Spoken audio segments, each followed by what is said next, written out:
Hello and welcome to the latest edition of the Talk of the Trinity podcast. I am Baz Barrett. With me is Mr. Trinity himself, Will Forrest. And today we are talking about all things Premier League.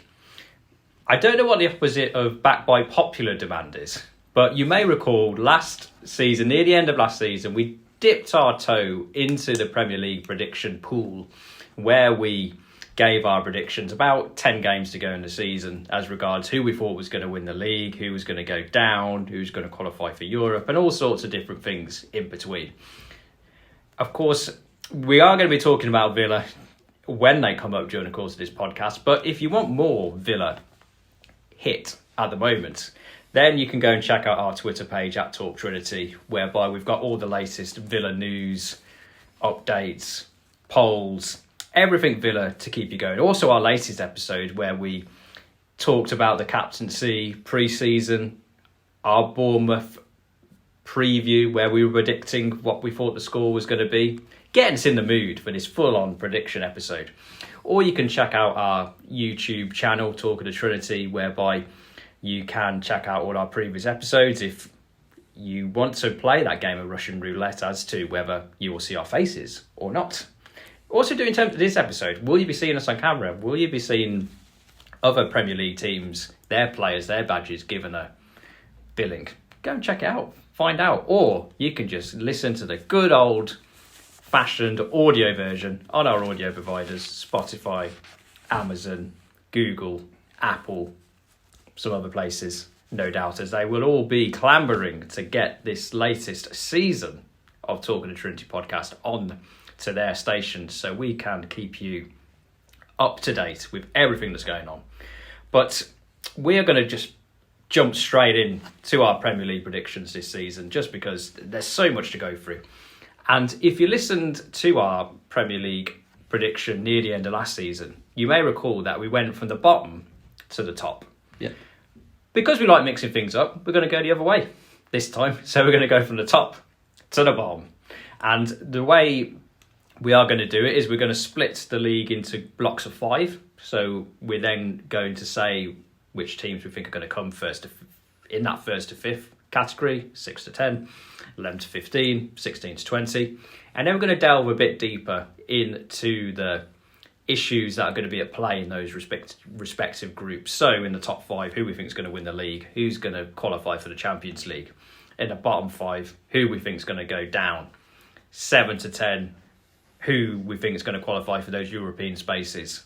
11 to 15th, we'll think of something. We may throw something else into that section to keep that interesting. So, in terms of the top 5, to begin with, who have you got in your top 5, Will? Well, in no particular order at this stage. Let me just add one other thing that I've done, which you may not be as aware of. Put out a poll with 20 questions the other day in anticipation of this. And we had quite a few people come back to us and vote, and that was to see where the Twitterverse, the Twitter sphere, you know, 4 teams would finish in the Premier League. And I've been quite mathematical with this, to be honest with you. Yep. So we had 4 options: top 5, 6 to 10, 11 to 15, and then 16 to 20, because I didn't want to write bottom 5. No. Dependent on where the highest percentage was is where teams ended up. However, if there were 2 teams... So what I did then is I found the top... How many teams had got top 5? And funny enough, there were only 5. So they all ended up there. Yep. And it was done on percentages. 2 teams ended up with the same amount of percentage. So I had to put that out again to see who would finish top out of the 2. But when it came to 6 to 10, there were 6 teams whose highest percentages were 6 to 10. So with that one, I looked to see, out of all of those teams, who had the highest percentage of finishing in the top 5. They finished 6. And then so on and so on. And it worked itself out, let's put it that way. So as you get to 11 to 15, there's one team there who fans actually thought would finish, 50% of them thought would finish in the top 10 and 50% thought they'd finish in the bottom. Nice. But because their highest percentage was in the top 10, they automatically finished top of the bottom 10, if you like. And that's how we've done that. So I'll give you the fans first. The 2 teams who both received the same amount for finishing in the top 5. I'm not going to give you any points for guessing, but would you like to guess which two they were? I'm tempted to do a not very serious guess, but because we are a very serious podcast, I'll put my serious answer on. I'm going to suggest that it was Man City and Liverpool. Burnley and Watford. I knew I should have gone with my gut. This is the Premier League. Oh, sorry, I've got my Premier League notes here as well. Yep, okay. Yeah, Man City and Liverpool. And Man City eventually won overall. Nope. Not that they were saying that yesterday, but they won on this. Everybody changed their votes now. Third was Arsenal, fourth was Tottenham, and fifth was Chelsea. You want my ones? My ones, I agree with the top team. I think Man City are going to win the league again this season. I think when you look at what they did last year without an out-and-out striker, yes, they're going to have to adapt a little bit, and Erling Haaland is the worst striker in the world because of that miss that he did in the Community Shield final. No, forget that. He's going to be amazing. You think Kevin De Bruyne is going to have somebody who can actually put the chances away that he sets up. I mean, they did score a lot of goals without centre forward last year. I know, so imagine them with a centre forward as well. And I honestly think that Jack Grealish is going to find his feet for Man City this season, and he will be setting up goals. I mean, the one he did for Haaland against Bayern Munich in the friendly win was just so easy, and they cut apart Bayern Munich for that one. So I think Man City are gonna win the league there, and a lot of it is down to Haaland. I won't be surprised if Julian Alvarez also had a cracking season, scoring yesterday. And Liverpool's come second. Nunez, there's been a lot of talk around him. Oh, he's not great, really. Or he's a poor man's Andy Carroll. Poor man's Andy Carroll. Was that the Everton podcast? I don't know who said he. But getting rid of Sadio Mane as well, and people saying, was that a good decision? Should it have been Salah? Should it have been both of them? Should they have kept both of them? What will they do now? Look at the team that they played yesterday. Firmino was back in the starting lineup. Liverpool were very clever last year, bringing in Luis Diaz and getting him bedded in, because he hit the ground running, sort of dropped off for the last few games, which is to be expected. Salah, as amazing as he did in the first half of the season, didn't really do as great in the back half, but they were lucky to have Mane and Diaz. I don't think that selling Mane is going to be such a big problem, especially with Diego Jota, who has done well for them when he's played. Yep. Very similar to Firmino in that number 10 sort of a role. Nunez comes in, he offers them something different. He's an out-and-out striker again. You might see Salah playing through the middle a lot more as well. I think it's going to be close, but I don't think it'll be as close as last season. Yep. I think there'll be a 7 or so point margin. I'll give you my 2 pennies worth about Man City and Liverpool, because I've got them top 2 in mine as well. And I have them in the same order as you. Man City to win the league, Liverpool second. In terms of Man City, I think you alluded to Haaland having that miss in the Champions Shield yesterday. It'll be a similar thing to what happened last season for Man City. They lost their first game. They were outside of the top 4 for the first few weeks or even months of the season. Everybody was going... Well, a lot of people were going, oh, Man City are rubbish, they're terrible, it's not even going to be top 4, perhaps. Guardiola's lost it, all that. And then once it all clicked, absolutely, just dominated the league kind of for the rest of the season. Yeah. And I can see a similar situation in trying to get Haaland incorporated into the team. So I think you mentioned Champions Shield, they lost in terms of it. Didn't look like they were quite up to speed with that system, because they didn't have a centre forward last season, and now they do. And you play that centre forward, who scores goals. It's going to take a bit of time to adjust. So I think they're going to maybe have a few results at the start of the season where people are going to jump on them and go, oh, what a waste of money Haaland is. Look at Man City. What they're doing. They're going to sort it out. In terms of he's the best. In terms of per pound, in terms of the release clause, was it 50 million, 51 million for Dortmund? 50 odd. The amount of goals he scored in his career, if there's never any guarantee of any signing being the player that you expect. But I'd say for that money, based on the marketplace, I think that's the closest. And I look forward to this being replayed if I end up being wrong on this. I do think he's the closest to a surefire bet in terms of he's going to get at least 20 goals in the Premier League if he plays every week. Is Haaland...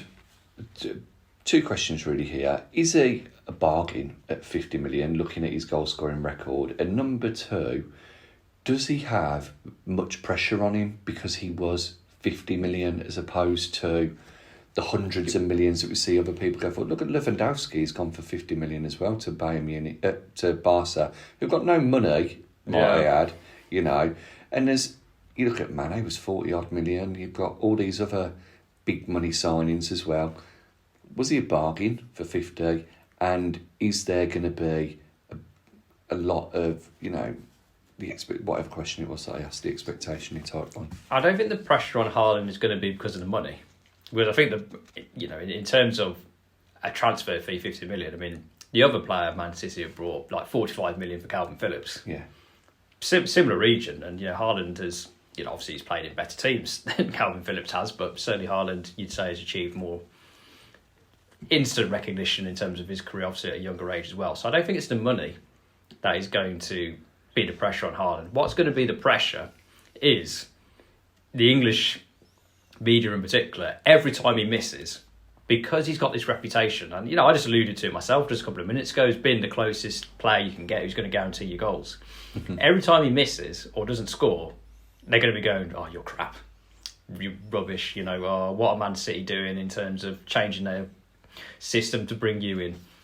And it's how he's going to deal with that. I think that's going to be the pressure on Haaland, not necessarily the money, but in terms of at Dortmund, they're a big team in Germany. That was the pressure. But if Bayern win the league, I mean, they've won it. I think they've won it like 8 years in a row or something like that. So it's not a situation where people go, "Oh God, you must be the worst player ever because the worst team ever because you didn't win the league because Bayern Munich did." Here, there's that pressure with Liverpool. There's other teams who are going to be able to give you a game on your day as well. It's how you deal with being literally a marksman, you'd think, in terms of that. And he has been brought to be the centre, literally the centre. It's like, okay, you are the next piece in our jigsaw to win the Champions League, basically, because that's City won the Premier League 4 times out of the last 5 years. Champions League is what they want. It's like, you're that guy. That is the reason you're here, and it's how he can deal with that pressure. I mean, I'd say in terms of what he's seen so far in his career, you think he will, but different situation entirely. I think in terms of the fact Norway are not in the World Cup will probably help him in terms of having that break during the season, and also nobody's going to be talking about him for a month. In terms of that will help. But yeah, that's where the pressure comes. And I think in terms of, see, Lewandowski, Mane, both in the last year, the contracts, both wanted to leave their respective clubs. Similar, Haaland wanted to leave, but he obviously had his release clause in there. So Lewandowski, Mane proved it in the kind of at a top level, even though Lewandowski is also Bayern Munich. So they're kind of the Champions League as well. Lewandowski proved it time and again, didn't he? Yeah, so that's the next step Haaland has to jump to, and whether he can.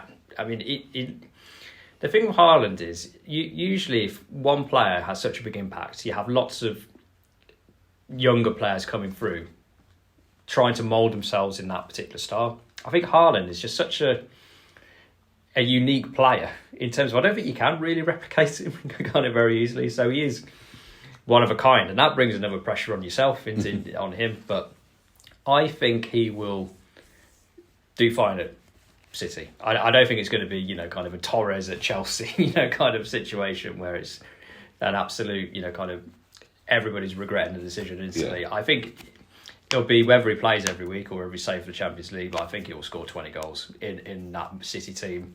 That'll give him the opportunity to do so. And, a shot against the bar and the Charity Shield aside, I don't think that's going to make much difference. And in terms of, for Man City, is the interesting thing, as we'll come on to with the other teams that we talk about in respect of transfers. They've sold a few decent squad players, and it's in terms of whether they're. I mean, they've still got a great starting 11, still got a great squad. So in terms of whether those kind of unsung players for Man City, the squad players, the ones who kind of went under the radar a little bit, whether they can be adequately replaced, but they're still going to win the league. I think kind of is my view, and I think Haaland will do just fine. But in terms of throwing in potentially one of our first predictions of the season, apart from who's going to finish where, is Haaland going to win a Golden Boot? Yep.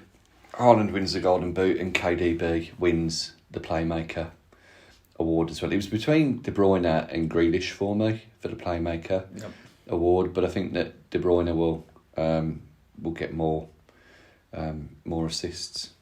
So in terms, for me, I've got De Bruyne as well, top assists. In terms of Golden Boot, I've gone for a wild card.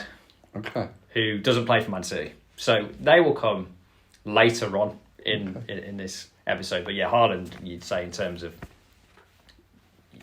he will score. And I think, as you mentioned, Alvarez, I think he will get 10. You think so? At least as well. He looks a good player. You know, in terms of, I know when we did a half-season review, January window preview, we were optimistically hoping we might be in the running. Well, Alvarez didn't quite work out in that regard. He's gone to a slightly better team, maybe. But yeah, I think he'll be fine. And then in terms of Liverpool, got them coming second. I mean, Mane wanted to leave, so they got what they could for him. I think that's a good deal. Mm-hmm. I think Núñez will be fine. Diaz, as mentioned, he tailed off a little bit at the end of the season. Didn't do much in the Champions League final, but that is a good front three. And in terms of Salah, dipped second half of the season because they were accommodating Mane kind of up front. And I think I didn't really buy too much into they didn't like each other, so that's why they couldn't play together. I mean, they seemed to do all right together kind of in the 4 or 5 years they played. So I think that was just kind of stupidity. Yeah, media fluff, as it were. But Salah's going to be fine. They've got Jota, as you said. They've got 4 who can rotate into 3. I think during the course of the season, it will be Salah, Núñez, Diaz will be their front 3. And Firmino, a good option to have on the bench along with Jota. So they'll be fine in terms of Liverpool scoring goals. You know, I don't think, as it alluded to, similar with Haaland, if Núñez has a bad miss in the first few weeks, you're like, oh, he's rubbish. You know, why have you got him in? I think they'll be fine. I think in terms of defensively, they're set. You know, in terms of that back 5, similar to Man City. Arguably, you say Liverpool have a slightly better defence, arguably, but they're both decent, shall we say.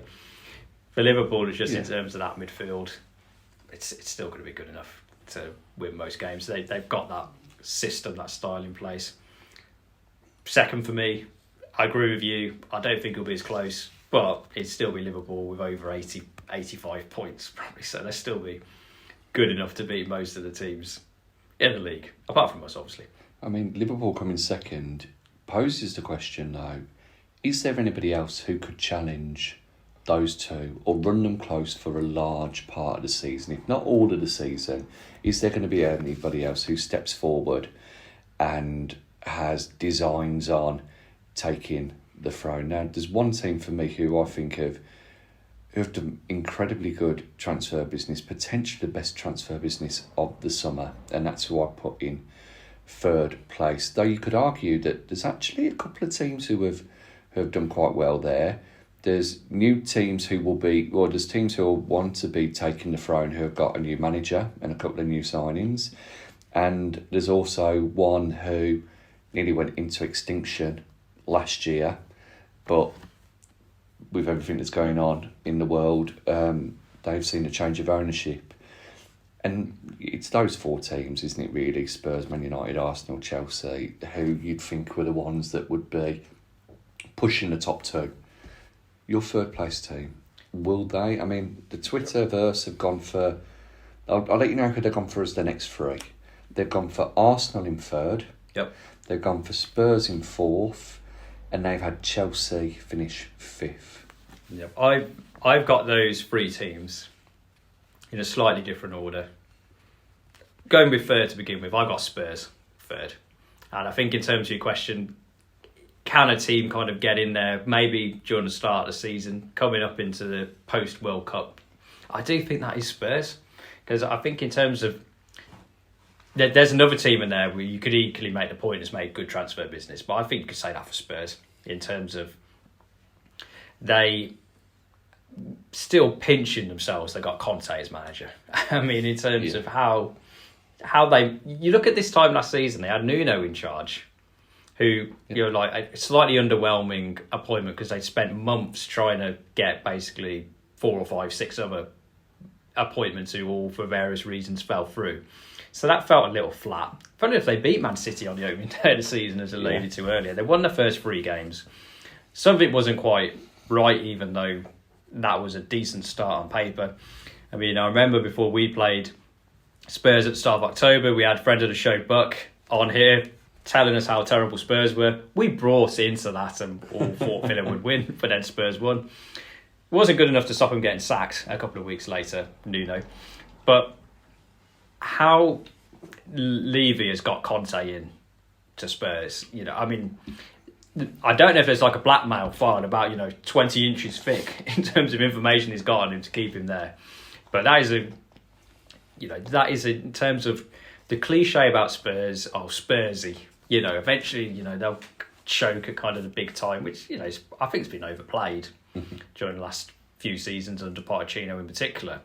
But Conte's a winner. He's won wherever he's been, national and international level, has a great reputation. So fantastic appointment for Spurs. And even Spurs nearly kind of... There was talk a few weeks kind of last season that Conte was going to go. Yeah. And you look at that, it's like, who else you're going to get at Conte's level? I mean, they sorted it out and stayed. I mean, I think in terms of business they've done in the summer, Basuma, good signing. I mean, obviously, disappointment for a few Villa fans that Basuma didn't make his way to Villa Park, but you have to say, for the money, 25-30 million, that's decent, good signing, I'd say. Richarlison, bit of a wild card, but he has got ability. And you do feel in terms of even Everton last season, struggling team, still scored goals. Yeah. Spurs, you anticipate, are going to be struggling less. I don't think he'll play every week, but he does have that wild card option. Kovaleski, great signing in January. I mean, Bentancur, we were linked with. Yeah. He's done well. Harry Kane, this time last season, all that talk about he wanting to leave and had a bad start. I mean, he's going to be motivated at the start of this season, getting into shape, fitness for the World Cup. You've got Son, who's my wildcard pick for Golden Boot.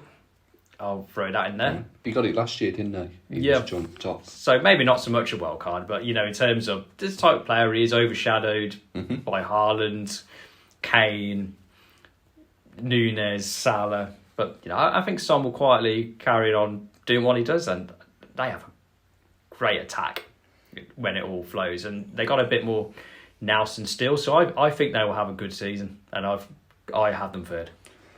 Well, you forget even Perisic as well. Free transfer, 34. There's talk of he's on the decline, but last year he played wing back quite a bit for Milan. He knows Conte well. He is a good player. He's a winner. He's going to add to them.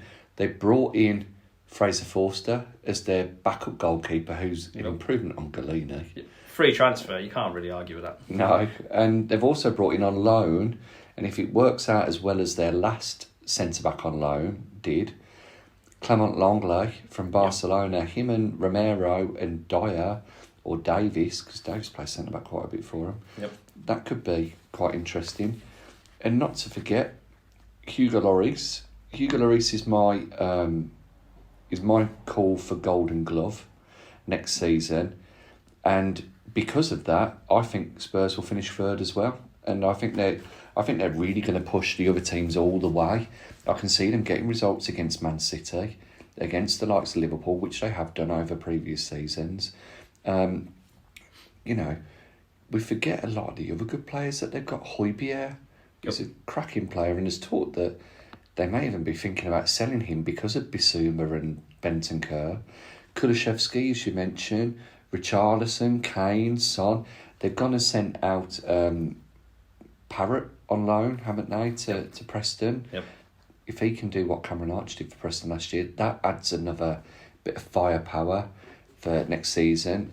Scarlett was up front representing the under-19s at times in the championships. They've got a lot of good players there, Spurs, and I wouldn't be surprised if their business wasn't fully done yet. I think we'll see a few players leave, and we'll see them bringing in a couple of players. Spurs, I think it's going to be a good season for them, not just because of their league position. I think they're going to do quite well in other competitions as well. Yep, I think so as well. In terms of, I forgot to say when we were talking about Man City, but Ederson's my pick for Golden Glove. Yeah, I thought about Alisson rather than Lloris, because Ederson was just a little bit shaky on a couple of occasions last year, and he hasn't been great on FIFA for me recently either. No, but I suppose you could a choice between any of those top teams in order for the opposition to score goals, they got to get near the goal. It's like in terms of, especially for Man City and Liverpool, could be a tricky situation. But I agree with you. We've got Spurs third. Fourth, I mean, the fans had Arsenal third in their choice.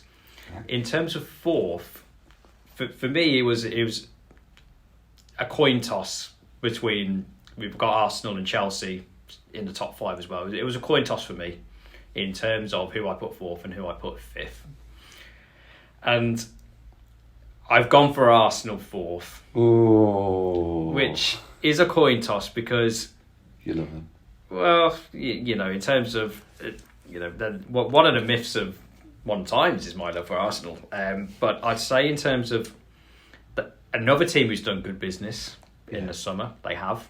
I think I think he's going to be a really good signing. I mean, I think people saying, he doesn't score goals, he's not a natural finisher.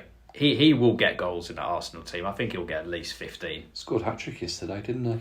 Yeah, in a pre-season friendly against Sevilla, Emirates Cup. Yeah.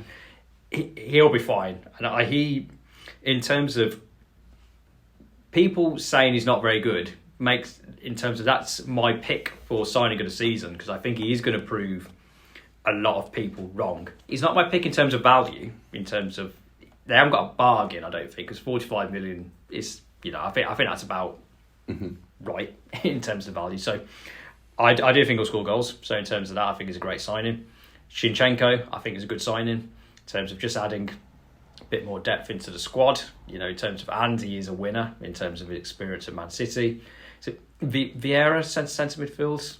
Yes. They've signed. I mean, I don't think he'll be first choice every week, but I think he's a good, solid can play choice. Forward as well, can't he, out on the wings as well? Yeah, so I think they've added, and where I was debating about putting them between fourth and fifth is they did collapse at the end of last season, and defensively they haven't really reinforced defensively, which is why I was tossing between fourth and fifth.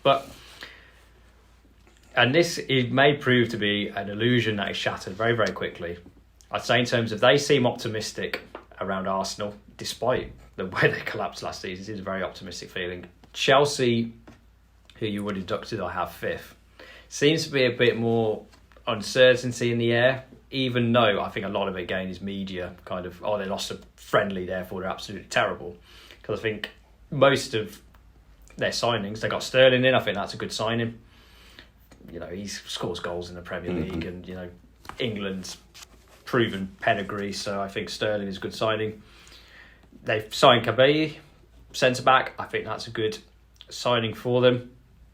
I just think in terms of the off-field kind of uncertainty at Chelsea, you mentioned they had new ownership, which they do. It does feel like the new owner is kind of doing that, wants to write the theme tune, sing the theme tune, play the theme tune, wanted to be involved in all the transfers. I think that's a little naive.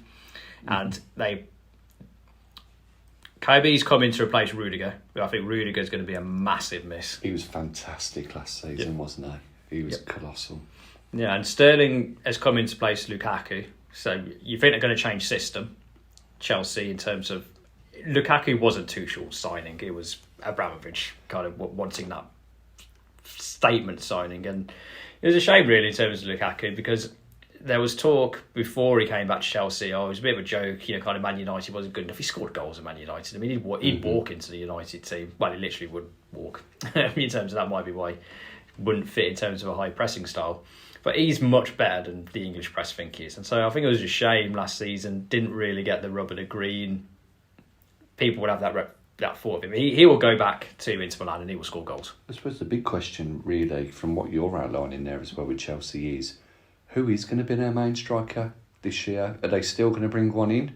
Or is it Havertz, who's more of a 10 than a striker? Or, despite the rumours that he could be out on loan and links with Newcastle United, Juventus and a couple of other teams, are we going to see the best of Timo Werner? Because Timo Werner, and Jake, my lad, will joke about at the back. When someone misses a sitter, they shout, "Oh, Timo," at them. Very much like Savo. 12 goals in his first season in English football, which isn't too bad, considering he played out on the wing quite a bit. Yep. I like him as a player. I'd have him at the Villa, if I'm being completely honest. Very quick. He knows where the goal is. Just needs some confidence. Is it going to be one of them two who's the leading man, or is it going to be somebody different? I think, funnily enough, based on signings at time of recording, and why I think Sterling is a good signing, I think their front three will be like City's in the last year in terms of, I think they have that false nine. I think they're going to rotate in terms of the space with Havertz. They've also got Pulisic up there who can kind of play in that role. So I think if they can bring in a centre forward or a proper centre forward, as you may call it in old money, they will. But I think they'll be happy to have a more flexible formation. And Werner, it takes a bit of time to adapt to English football, or it can do. And I think, the media got on his back fairly quickly early on in the season. Also playing, different style of player to Lukaku, and start the season trying to get them both in the same team can be a bit tricky. Maybe additional responsibility this season may help him out. I'd consider him on loan at Villa. In terms of, I don't think on loan, I don't think it'd be a terrible signing. I probably wouldn't be putting down the 30-40 million pound on the table just yet, but I think he's certainly a player with potential, and you can't write him off based on what happened last season. There's plenty of examples of players having a second season where they've done much better than first time round. So I just think in terms of Chelsea have the experience of coming top four, winning trophies, which is why I was tempted to put them fourth, and Arsenal don't have that, which is why it's a real coin toss for me. Again, probably slightly against my better judgment, I've gone Chelsea fifth, just because I think the off-field uncertainty will perhaps kind of play into their hands to come in fifth. But I still think they're going to have a good season, and I think hopefully it's not a situation whereby the press start getting on the back of Thomas Tuchel, because I think he's a great manager, and I think Chelsea are really lucky to have him. Well, in regards to fourth place, completely agree. Arsenal as well. And for what you've mentioned, Gabriel Jesus is going to be a fantastic signing for him. He's going to score a lot of goals, providing he can stay fit. Yep. I do worry about who their second choice striker is. Eddie Nketiah has scored a few goals. Will he be able to score as many as they need if Jesus isn't playing? Yep. I don't know. Where do the rest of their goals come from? Saka will chip in with a few. He's become a very good player, receiving the ball well out on the right. I didn't realise he was left-footed until a few weeks ago. No. Odegaard's been fantastic. He could be everything that Real Madrid wanted him to be. Yep. Pepe, we know, is on his way out the door, really, isn't he? I can't see anything there for him. Martinelli, good young player. Martinelli's a very good young player.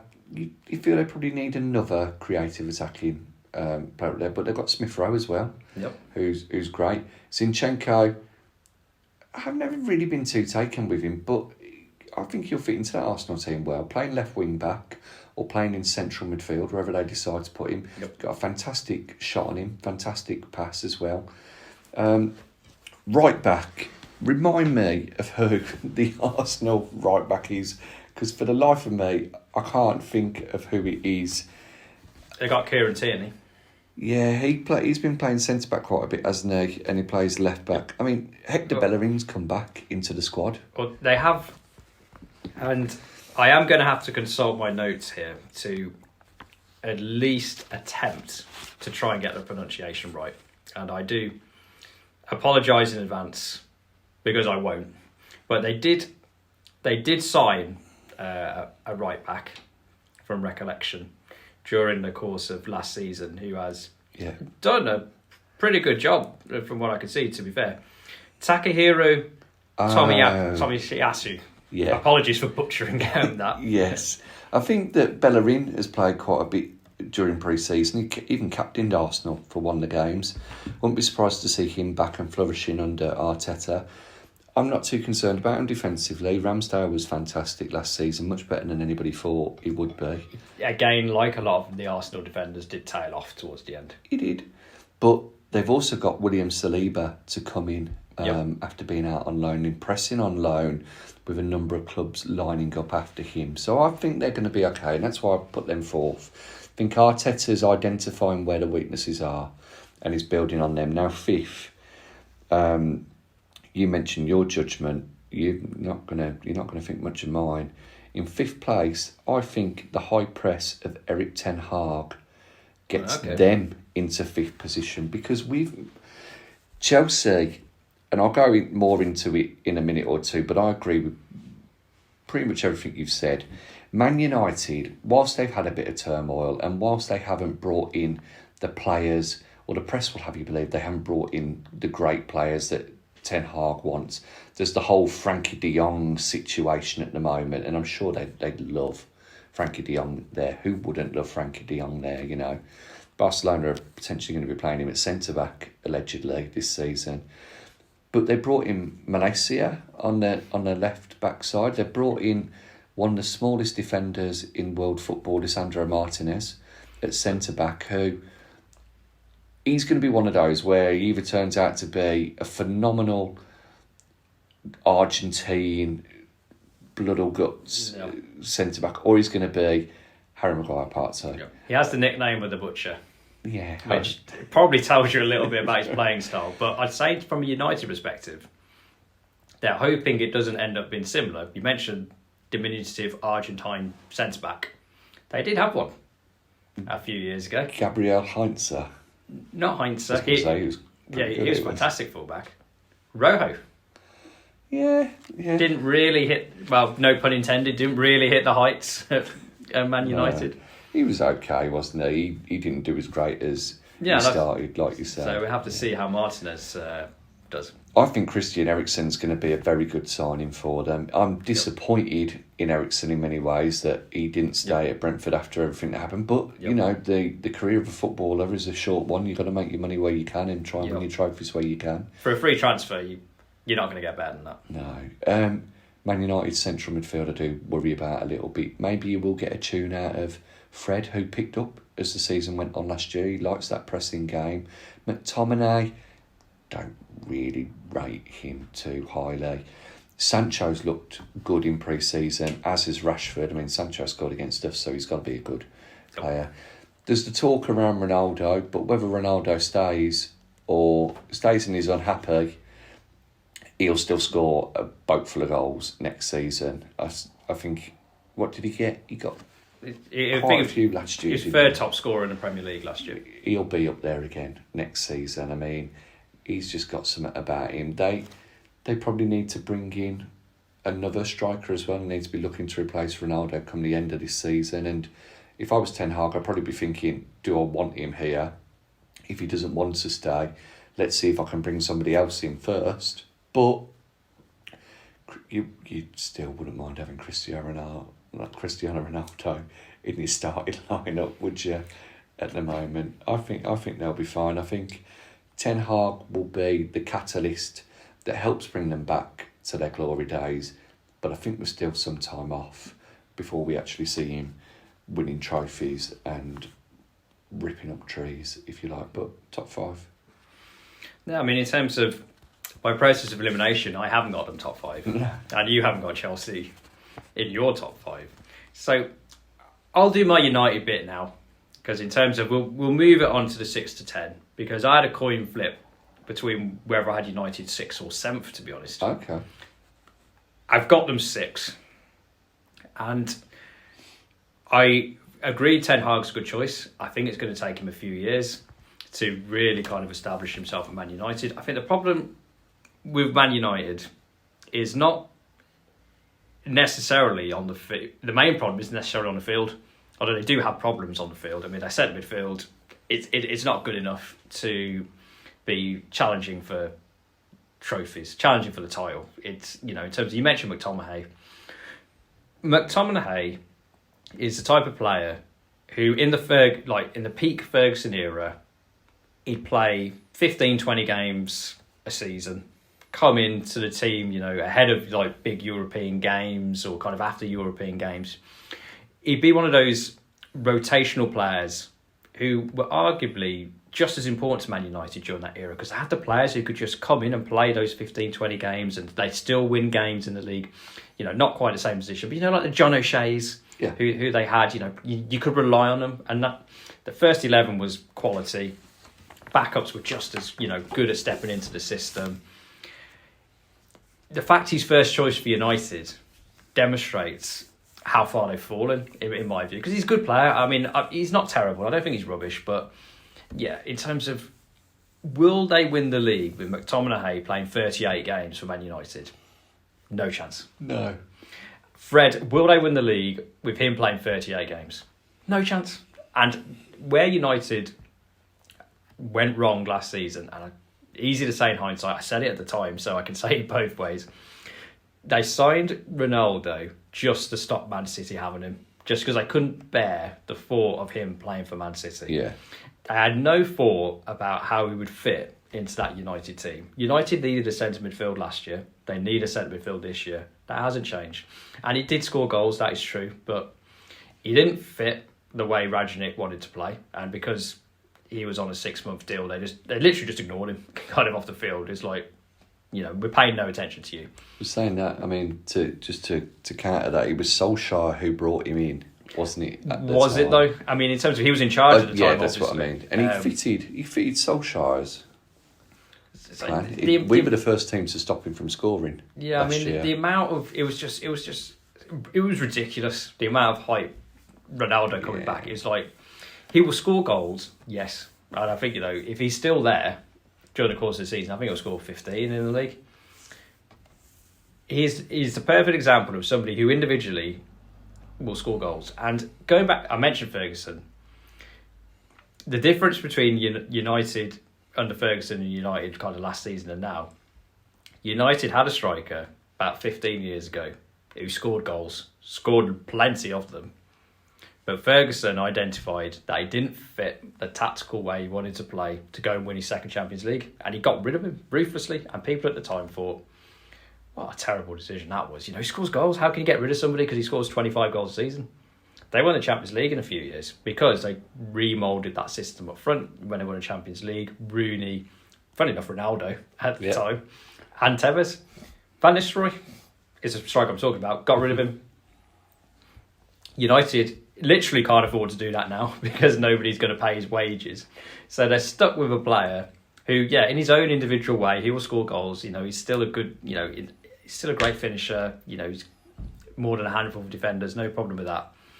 But he'll be if United can't find somebody to pay his wages, he will hold that team back in terms of what they need to do long term. Because however good Ronaldo is, he won't be there in 3 years because he'll be retired or he'll be playing in Portugal, maybe low down.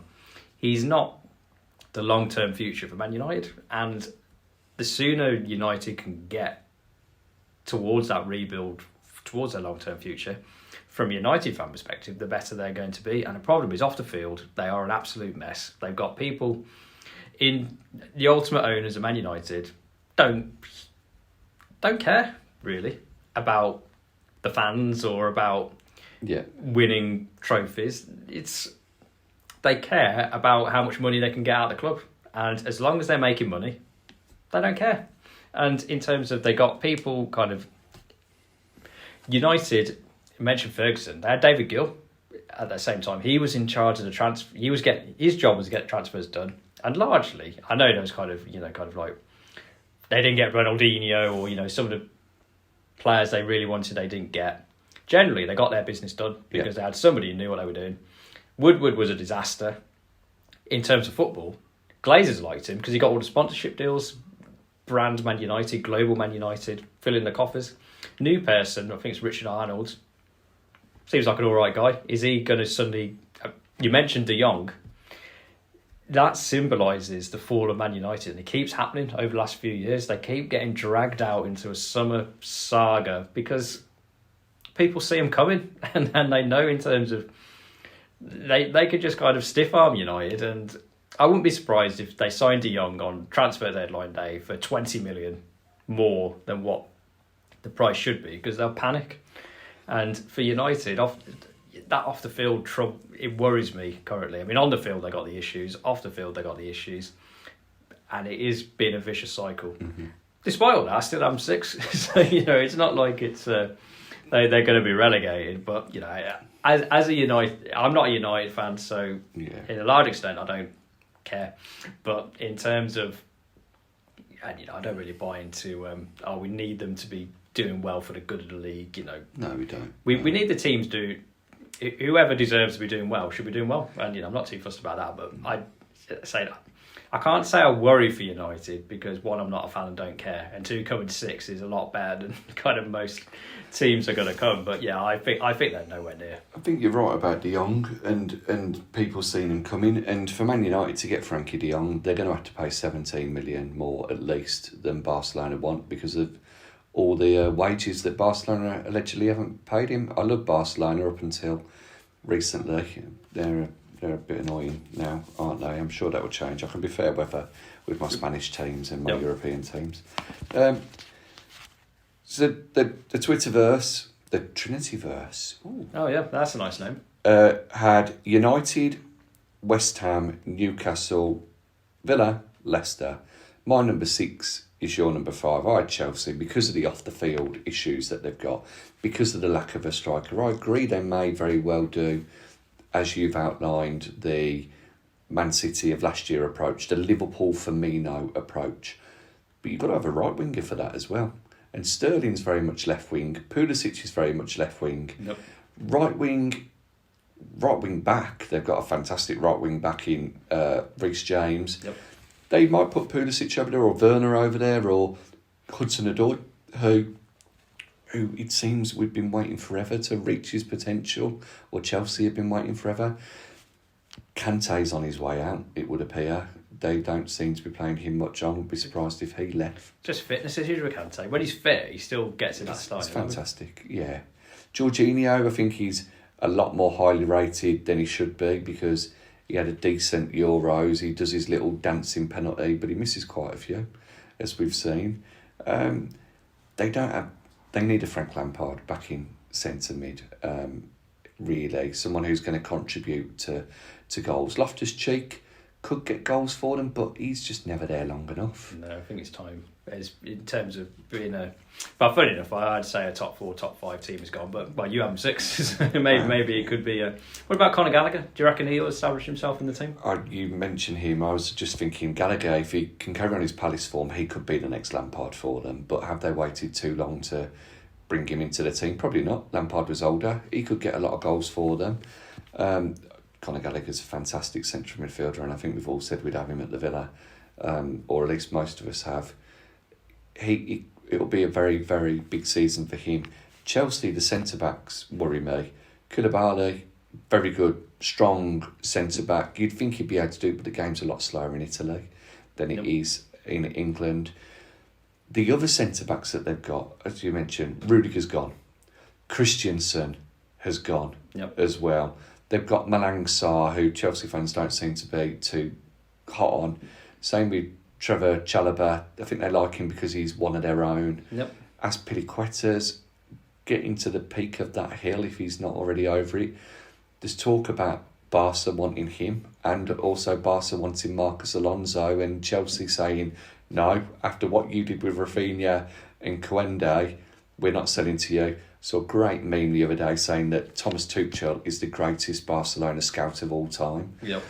Everybody I like got that. for. I like that though, in terms of just saying I'll sell to anybody but you. Yeah. I like it. Yeah. I mean, I got no sympathy for Chelsea at all, but it's But they need to make a start stand. bringing players through and getting younger players in so that they can start challenging again. When they had Mourinho the first time and Abramovich, they were a breath of fresh air to the Premier League, pushing on, winning the league. Mourinho's style of play, I can remember him playing against Bolton and losing 1-0 at half time. So he took a defender off for a striker and they went 3-3-4 and smashed them 5-1. And Kesman and Mutu and Gudjohnsen, Hasselbank, all of them smashing in goals. Chelsea just don't have, for me, the spark that they used to. They've got some great players there, and Raheem Sterling could very well turn out to be the sign of the season. He's an absolute steal for the price that they paid for him. Yep. I think Man City, I don't think Man City will regret it because they're going to finish top of the league, in my opinion. But I think a lot of other teams will regret not going after him. I think if Man United had gone for him, or Spurs had gone for him, or Liverpool had gone back in for him, that would have pushed them a lot closer to City. United would walk into that team. Oh, yeah. Spurs, maybe not so much. It'd be rotational again. Arsenal would walk into their team, I think. But yeah, Chelsea in 6 for me, which leaves 4 of our top 10 places up for grabs, and I'll give you my 7th. So this is the last European place, as far as I'm aware. There's only 7, aren't there? At the start of the season, yeah. I mean, it then gets a bit fun in terms of who wins cup competitions and all that type of affair. So sneaking into 7th place, and it may be a surprise, it may be no surprise at all, with the signing of the season led on by the fantastic Boubacar Kamara. Oh, well. I actually think that we're going to come 7th this year, and there's many reasons. There's many reasons for that, and there's probably many reasons why I shouldn't be thinking that as well. West Ham have done great over recent years, but they haven't brought in the forwards to really kick on. They brought in Scamacca, but will he do it in the Premier League after playing in Italy previously? I can't remember too many players coming from Italy, Ronaldo aside, who have really done great up front in recent years. I could be terribly wrong there. For me, it was very much between us and Newcastle for 7th. I think we're going to be the teams that are riding the crest of a wave. I think we've outlined where we needed to improve. Gerrard has brought in Boubacar Kamara, Douglas Carlos, Diego Carlos even, and he's looked at other squad players that he's needed to bring in as well to make sure that we've got a strong unit and we've got good youth players who are coming through. Yes, we got Philip Coutinho as well. Aston Villa have signed Philip Coutinho, Even after having him on loan, there were still Villa fans thinking, he won't join us, he'll go to someone else. But we picked one of the richest clubs in the world to a lot of players over the summer as well. Carlos, Kamara, talk about them wanting Coutinho, and I think we picked them to 7th also. Yes, there's concerns about strikers. There's concerns about maybe the midfield a little bit. But I think when you look at it on paper, we have got a very strong team. Striker-wise, I don't have any concerns at all. Still Danny Ings for me, and I think he'll get a lot more goals this season. Leon Bailey's a new signing, breath of fresh air, if he can stay fit and he doesn't hit the ball too hard like last year. That's a problem. So I think that Gerrard, whilst he isn't an elite manager yet, he's not a world-class manager yet. He's not one of the best managers in the Premier League yet. He has got an elite winner's mentality, and that is what he will demand from the players. He's brought in a fantastic assistant manager. When all hope felt lost with Beale going, he's brought in Critchley, who's one of the greatest coaches that there are. If you look at the levels that he's got in regards to his badges. No, Australia don't agree, but I think we've got a good assistant there. But I think that this is going to be a good season for Aston Villa, and I don't just think that in the league either. I think that this is where teams start to take notice of us again. There'll be a lot of talk about Gerrard for the England job because of the way that he does for us.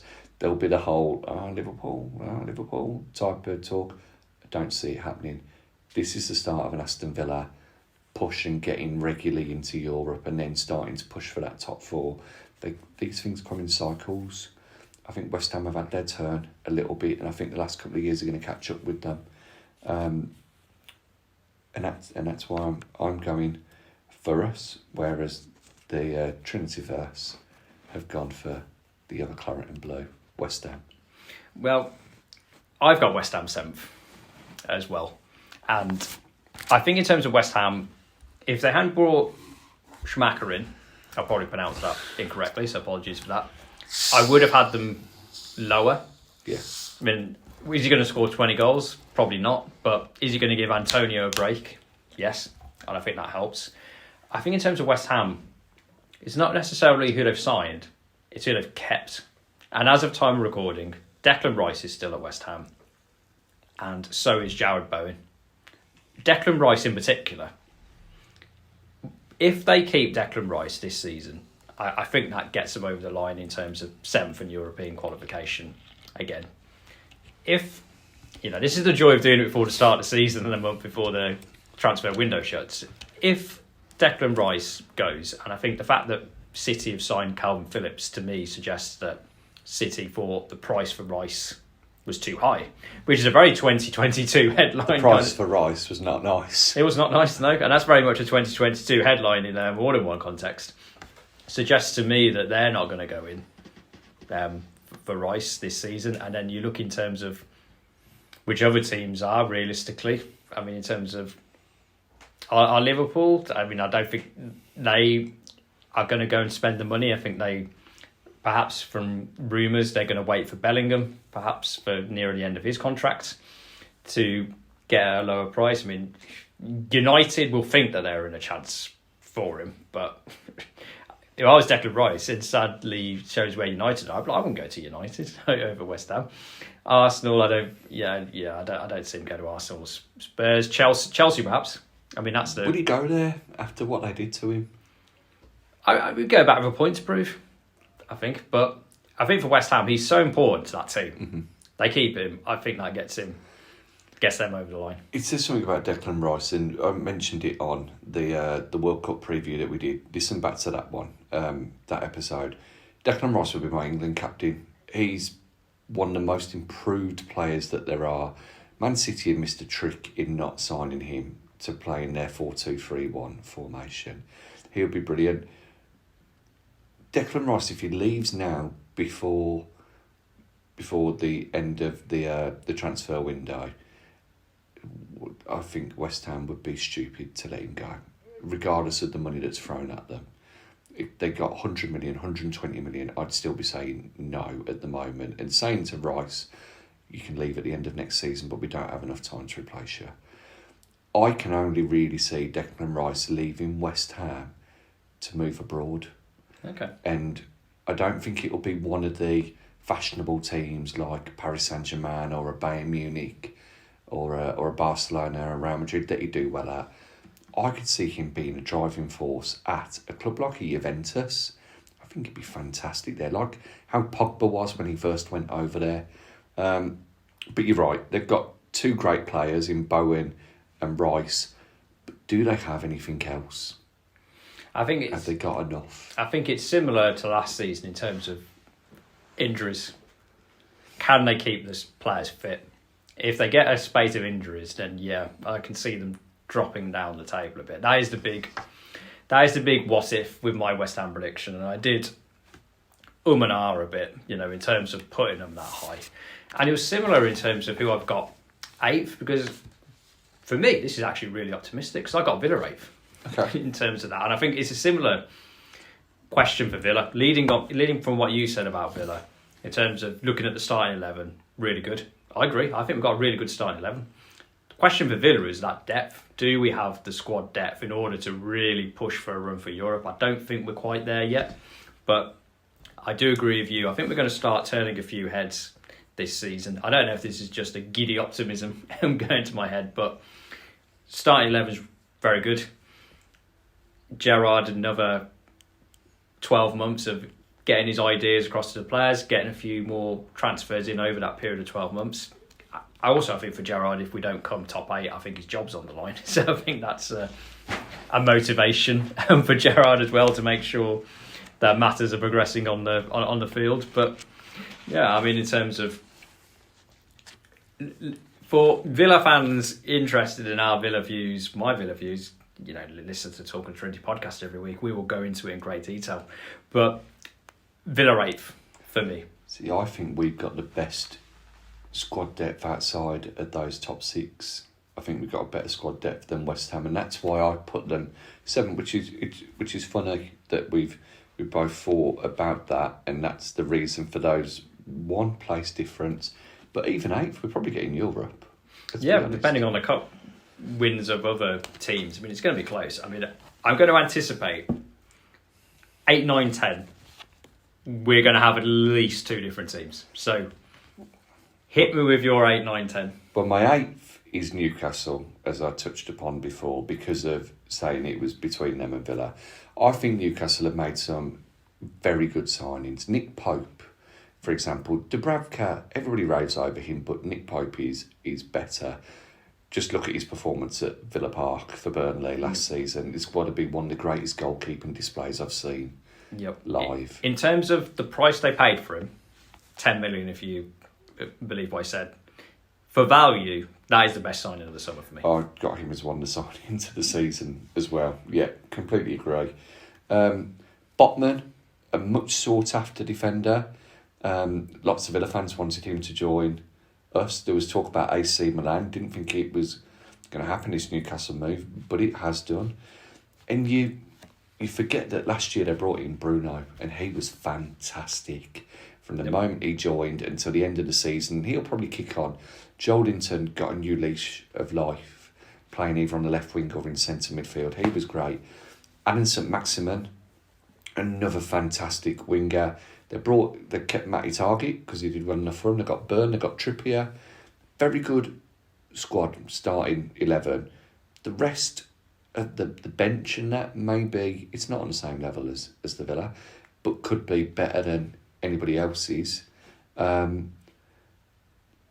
I think for them though, and this is one to watch for next season, providing he can stay fit, and I feel that you would agree with this, Callum Wilson is going to be in amongst the goals next year and could be knocking on that door for England if he can maintain his fitness, get 5 or 6 goals before November.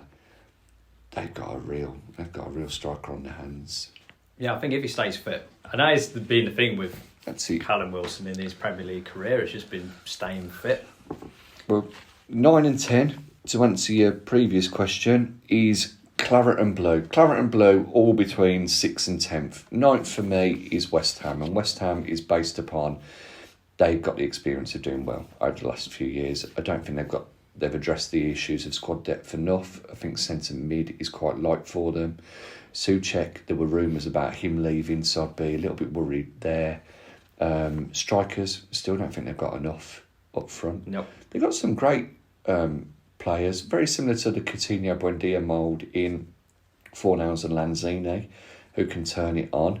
They've got some dependable players like Cresswell as well in defence, who's been great, and Fabianski in goal. They bought in Arabola on a permanent transfer, so they'll do well, but not as well as they would have liked. I don't think they're not spending the money that the West Ham fans want to see them spend to really push on and break into that top 6. They're falling a bit short.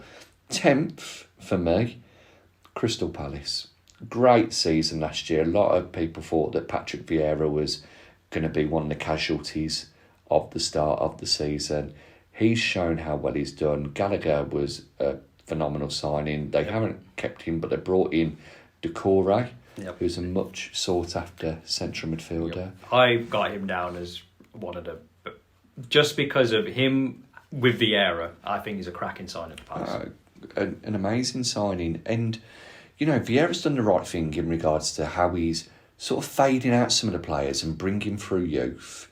He's brought through youth quite a bit as the season went on last year. We've seen Eze come back into the starting lineup, play a slightly different position in centre mid as one of those 10s in a central midfield. You're not seeing as much of Milivojevic, really. Will Hughes was playing quite a bit for him at times. But as per with Crystal Palace, slightly detour off first. Anderson and Guy were two phenomenal signings last year and should be good again for them. But their key player, I don't think it changes, and I don't think it's changed for the last 34 years. It's got to be Will Zaha. And if he has a good season, Palace will have a good season. Yeah, he scored 14 goals in the Premier League last season. His record return, it seems to be he's fallen off the radar, kind of the big clubs looking for him, and that's great news for Palace. Mm-hmm. They got some exciting young players. As you mentioned, Eze, you mentioned Zaha, like Elise. I think they're. I agree, good team. I have them 10th as well, so we're matched there. In terms of my 9th place, I've got one team who I'm going to come on to later, who I think I could be proved very wrong here because I've got them too low. The team who I've got 9th are my one team I'm thinking I could have them at least 6-7 places too high here. I've got Wolves. Got Wolves in 9th. I've got Wolves at 9th. And the more I was thinking about this, after I wrote my predictions down, and the more I thought about it, the more I was thinking, I think that's a bit high there. Because if you're going for why they shouldn't be in the top 10, goals are a problem. They haven't scored more than 40 goals in the last couple of seasons. They tailed off badly at the end of last season. Funnily enough, it was after we did a Premier League show whereby I lavish praise on Wolves as being the overachievers of the season, and the manager and the signing of the season in Sarr. Basically, I gave them too much praise and they regressed massively. The fans aren't expecting very much, from what I can tell. They brought in Collins, a centre-back, who I think is a good signing from Burnley, but that strengthens the defence, which was already a strength. Haven't quite got much in the attacking way. So I have nothing in terms of objective analysis to justify why I've got Wolves 9th, apart from a gut feel. And also a gut feel of that could be terribly wrong. But I just think in terms of, because everybody's writing them off, everybody wrote them off last year, and I think in terms of Jimenez, another pre-season getting fit, I think he could score a few more goals, getting back up to speed. Yeah, it's a very tentative push, Wolves for 9th, and I could see that going badly wrong, but I've got them 9th in my right through, so... I'd ask, could Podence and Adama Traore play big parts for them this season? But there was a picture on Twitter yesterday of Adama Traore left behind in England when Wolves had gone to play a friendly abroad. They don't have enough up front. I think you're right there. The 40 goals is measly for a return in the Premier League. We'll see. Yeah, I mean, see how you do with that is one I'm highlighting now. Could look very bad in 6 months. But speaking of things that don't look bad, the Trinity verse predictions for 11 to 15. Who have they got lined up in that section of the table? Well, 11th, they've got Wolves. Okay, not too bad. 12th, they've got Palace. 13th, they've got Brighton. 14th, they've got Southampton. And 15th, they've got Everton. So Wolves, Palace, Brighton, Southampton, Everton for the Trinity verse there. Any of yours? We know Wolves aren't in there. They're not. And from gauging, if memory helps here, Newcastle are probably in there for you. Yep. Who's making up your 4th to 15th, 11th to 15th? In terms of the running order I've got Leicester 11th. Okay. Newcastle 12th. Yeah. Southampton 13th. Yeah. Everton 14th. Yeah.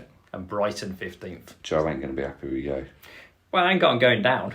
At least that's something. So I got similar teams to the Twitterverse, just in a slightly different order. I mean, in terms of, I did debate switching Leicester and Newcastle. Because Leicester, they've had a very slow pre-season. I don't think they've signed anybody at time of recording. Nobody's left, apart from the reserve goalkeeper. People are coming in for bids. You know, as Newcastle went in for Maddison, if you believe, 40 million. You know, they're not selling for 40 million. Come on. 60 apparently. I'd sell him for 60 million, but, in terms of... There's going to be a Newcastle tax on top of the price, as there should be. Make Newcastle spread that wallet out a bit more.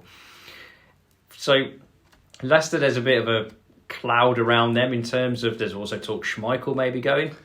Apparently he's agreed terms with Nice, and they're just waiting to bring in their replacement. So they obviously don't think Danny Ward's good enough, despite spending quite a bit on him. Yeah, I mean, it's a decent. Yeah, it's a decent backup, you'd say.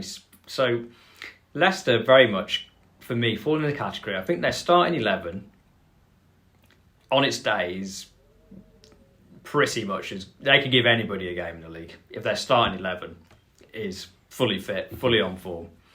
It's just in terms of getting everybody fit, which I think derailed them last season. Fofana, for example, decimated that defence. Linked with Chelsea. Yep. So I think for Leicester, if they keep the team together, I think they'll do okay. As you mentioned, Fofana linked with Chelsea, where Leicester I think will start tumbling is if they start selling players without replacing them, because I think they've got enough attacking wise to cause teams problems. I mean, Vardy's, is like Benjamin Button, just in terms of probably eating a bag of buttons, as well, kind of in terms of his fitness. He will score goals. Maddison, if he stays, creative. Harvey Barnes, underrated player, I think he has that potential. Patson Daka, kind of a second season, I think could do a bit more. Iheanacho, maybe had a bit of a dip last season, but he can score goals, as was demonstrated the previous season. So an optimistic 11th I've got for Leicester, but again, I can see them potentially dipping down a little. Well, I'll give you my 11th then, and we don't have to travel too far. It's across the Midlands. In their Poundland away shirt, because of the colours, and we'll get onto that another time on our kit reviews when we get round to doing that. Wolverhampton Wanderers in 11th. Okay. I'm glad I haven't got them too far off everybody else. I was getting a bit worried. Same as the Trinity verse. For the fact of Wolves, I put them there because I think that they've got enough about them. They're quite a well-established Premier League team now after finishing 7th for a couple of years on the trot and then finishing round the mid-table. I don't think they've done enough to push on. As you mentioned, they've only signed Nathan Collins. It's not enough, and they could struggle. They'll be in that top 15, like you've mentioned, but it's not going to be a good season for them. However, one place below, and I'll go for my 12th first, someone will be a little bit happier with me than they are with you. I've gone for Brighton Hove Albion in 12th. Now, the reason I've gone for Brighton in 12th isn't so much to do with them and Potter and how they did last season, because I'm a bit concerned that they've sold Bissouma, that Cucurella could potentially leave or be disrupted. If he's not allowed to join Man City, if you believe Fabrizio Romano, and I know Brighton fans are not a fan of Fabrizio Romano at the moment because he seems to constantly be pushing the Cucurella to Man City agenda. I just think there's a lot of teams who are worse than Brighton this year, and I think default. I like it. I think this Premier League is bloody awful in the bottom half. Brighton now have got one thing that a lot of other teams don't. They've got a goal scorer. Neil Maupay will get them enough goals. Even if he only gets them 10 to 12, that will be enough for them to win matches. They're the type of team who will score goals towards the end of matches. They've got a bit of experience in there in Lallana. They've sold Bissouma, as we touched upon, and obviously Burn left last year, but they kept Webster and Dunk. I'm sure they'll go back to that 5 at the back because they changed that when we played them, went and beat them away. They've got Danny Welbeck who could come on if he doesn't get injured, and in his 15 minutes that he is fit next year, he might back a goal or two. Probably goes to us. Probably. Lamptey, very good right wing back. Yep. Not the best seasons last year, but hopefully he'll push on this year. I'd like to see him do well. He's just declared himself, hasn't he? Is it for Ghana that he's declared himself to play for internationally? Lamptey. I think so. I wouldn't be surprised considering that There's been a lot of players recently. because we do pick about 45 right backs in an England squad, and if you're not one of them, you're 45. You're probably thinking you're not going to be playing. You know, Sanchez as well was a very good goalkeeper last season. I think they'll get enough draws and snatch victories to do well. Now, last year, I thought Brighton overachieved. I thought that Potter could very easily have been sacked after the great start they had. They went on a massive decline for a long time.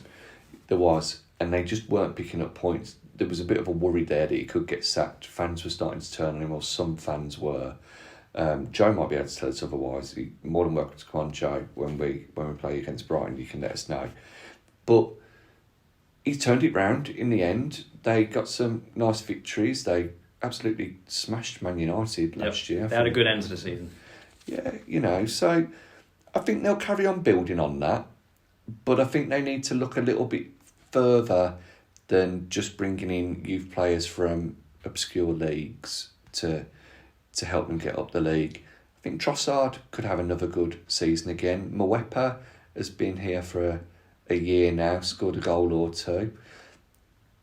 Do you know, I hope they do well. They're one of those teams who started to slowly establish themselves as a Premier League team over the last 3 or 4 years. And they're a team who will get results against the big boys. I can see them beating Man United again. I don't see anybody beating Man United on their day. So, for me, that South Coast is going to settle for 12th. Yeah, I mean, I think in terms of... I have Brighton a little lower. But I do agree in terms of you could throw like 5 or 6 teams in a hat, put them out, and that's roughly going to be that mid section of the table. Highest finish last year, Brighton. I don't think they've done enough so far in the transfer market to push on. Mentioned goals. I mean, yeah, Mapai might get 10. That is mid-table if your top scorer is getting 10. But I think they'll be fine. You know, as we said, in terms of I don't think they'll be threatening the relegation. Don't think they'll be threatening Europe.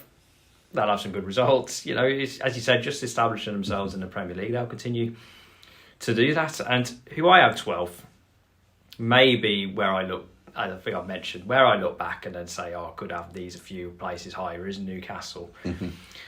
I think in terms of, it comes down to gut feel. I just don't think they're as, I don't think they're as good as people are saying they are. I think in terms of their transfer business, you mentioned Botman, very, very good signing.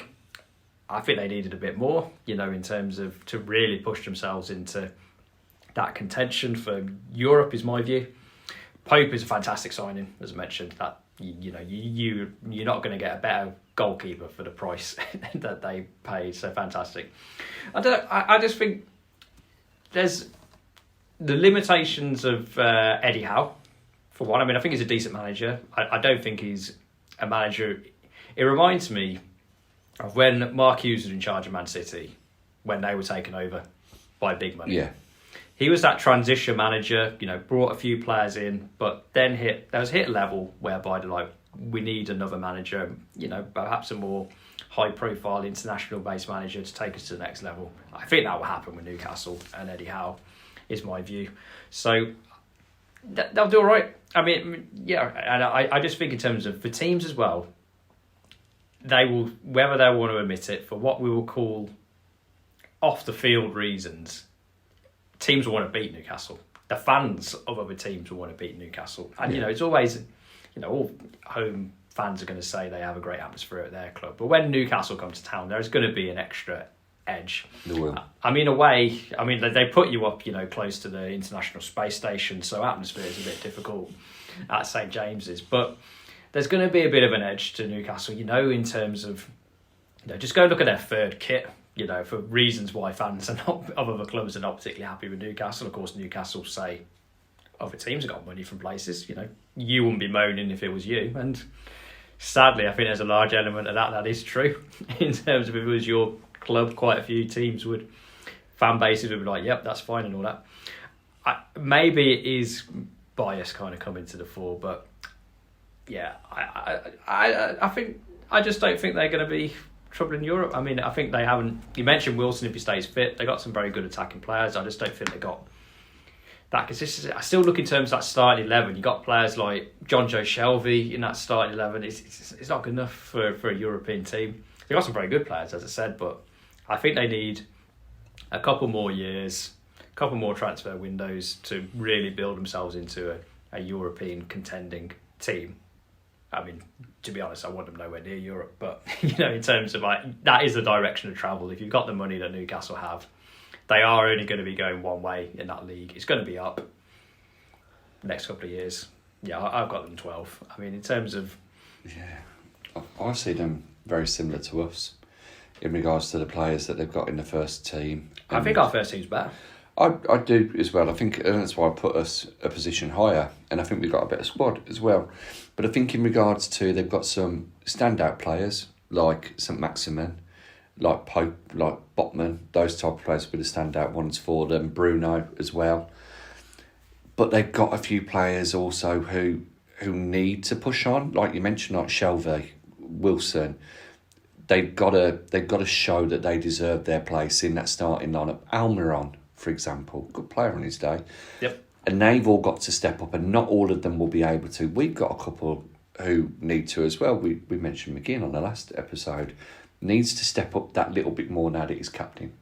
We need a bit more from Dougie Luiz if he wants to be a number 8.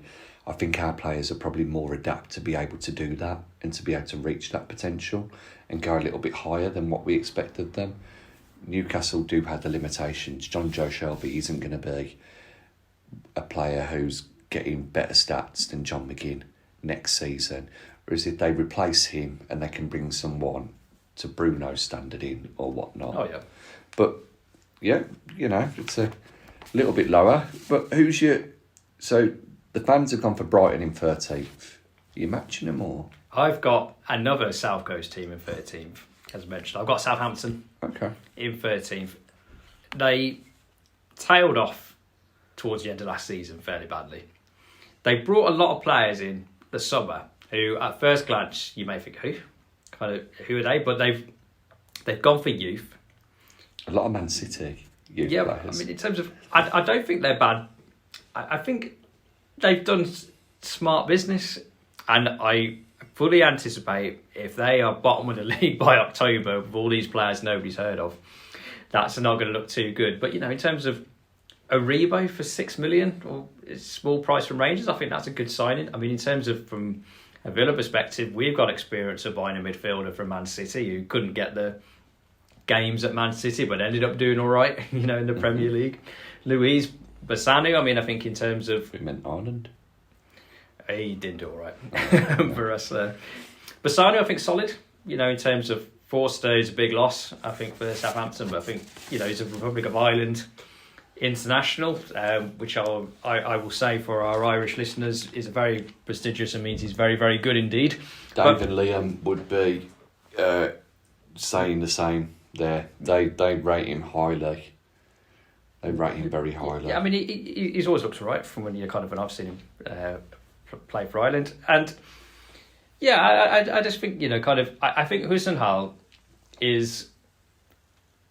He's both underrated and overrated at the same time, because in terms of... I don't think he gets the credit he deserves, but you can't deny the fact that they are a kind of a feast or famine team.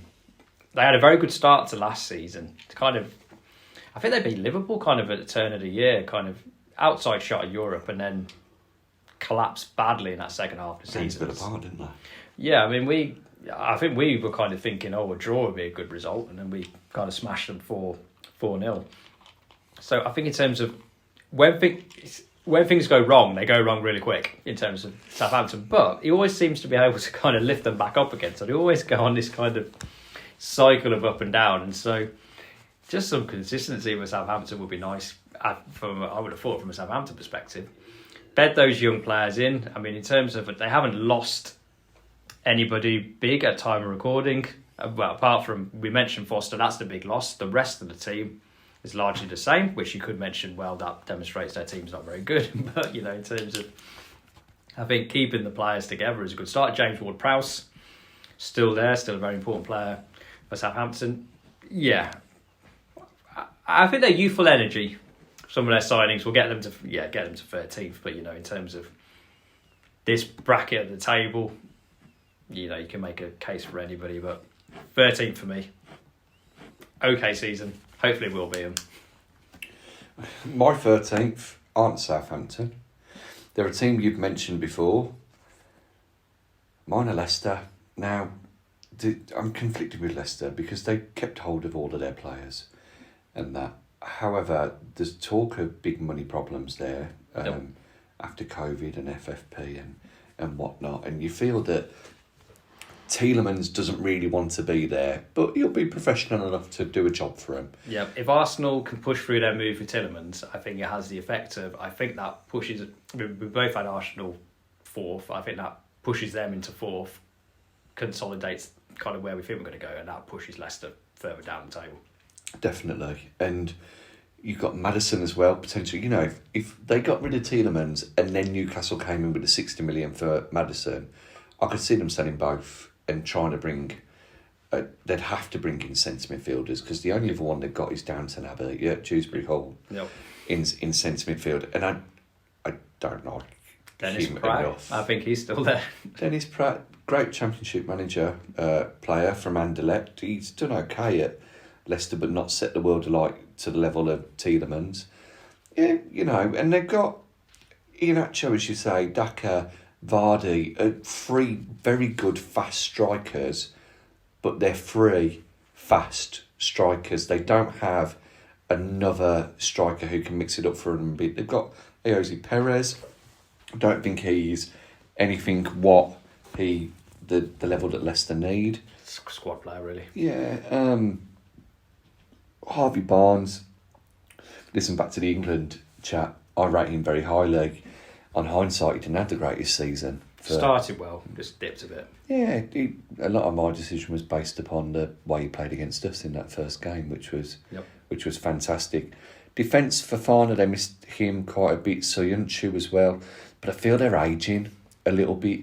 And whilst they've got some good players like Justin and Castanaga, and Pereira, very good player also. You've got the spine of the team that's getting a little bit old. Evans and Schmeichel, getting towards the latter years of their career. They need to replace those. Vestergaard hasn't been the replacement that Leicester wanted. Yep. They don't have a backup goalkeeper who's good enough to really come in as a first choice, unless, every now and again you do get a number 2 at a club who becomes a great number 1. It doesn't happen often at the team that they're at. The last one that did well, Martinez, but he had to join the Villa to do so. Yep. I worry about them, and an injury to 1 or 2 of their key players is going to derail their season. Yeah, I've seen some predictions have Leicester to go down. I think that's a bit much. I think if they get hit by injuries and if the money situation is true and they can't replace them, then that's kind of the worst case scenario for Leicester, especially if they do lose Tielemans and Maddison and don't replace either of them, then they will be tumbling in that table. But I think they should, based on what we know at time recording, they're going to be okay, but they're not going to be particularly happy in terms of their position at the table, I don't think. Well, word of mouth, and the prediction from our big villain out in Qatar is Brendan Rodgers for the sack race. Do you think Rodgers could be sacked this year? It's his 3rd season. If they've got financial issues, I suppose they'll have to have a look at how much it'll cost to sack him in terms of whether they can afford to. They've generally been quite patient with managers at Leicester. They haven't been afraid to pull the trigger if it looks like they're in danger of relegation, as Ranieri demonstrates that. Shakespeare, subsequently. I think they'd have to be near the bottom for them to have Rodgers on the hot seat.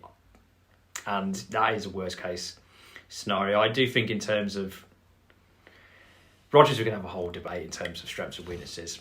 My fear is for Leicester, if you do get rid of him and the money situation is as bad as perhaps is rumoured, who are you going to get? Who's going to be as well respected in the game as Rodgers? I think you'd have to think very carefully. I don't think he'll be sacked first. I don't think he'll get sacked at all this year.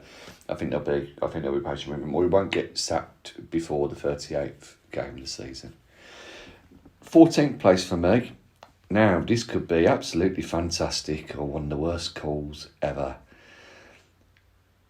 I've got a newly promoted team to come here who had a striker last year who did very well, scored quite a few goals, who has struggled previously in the Premier League as well.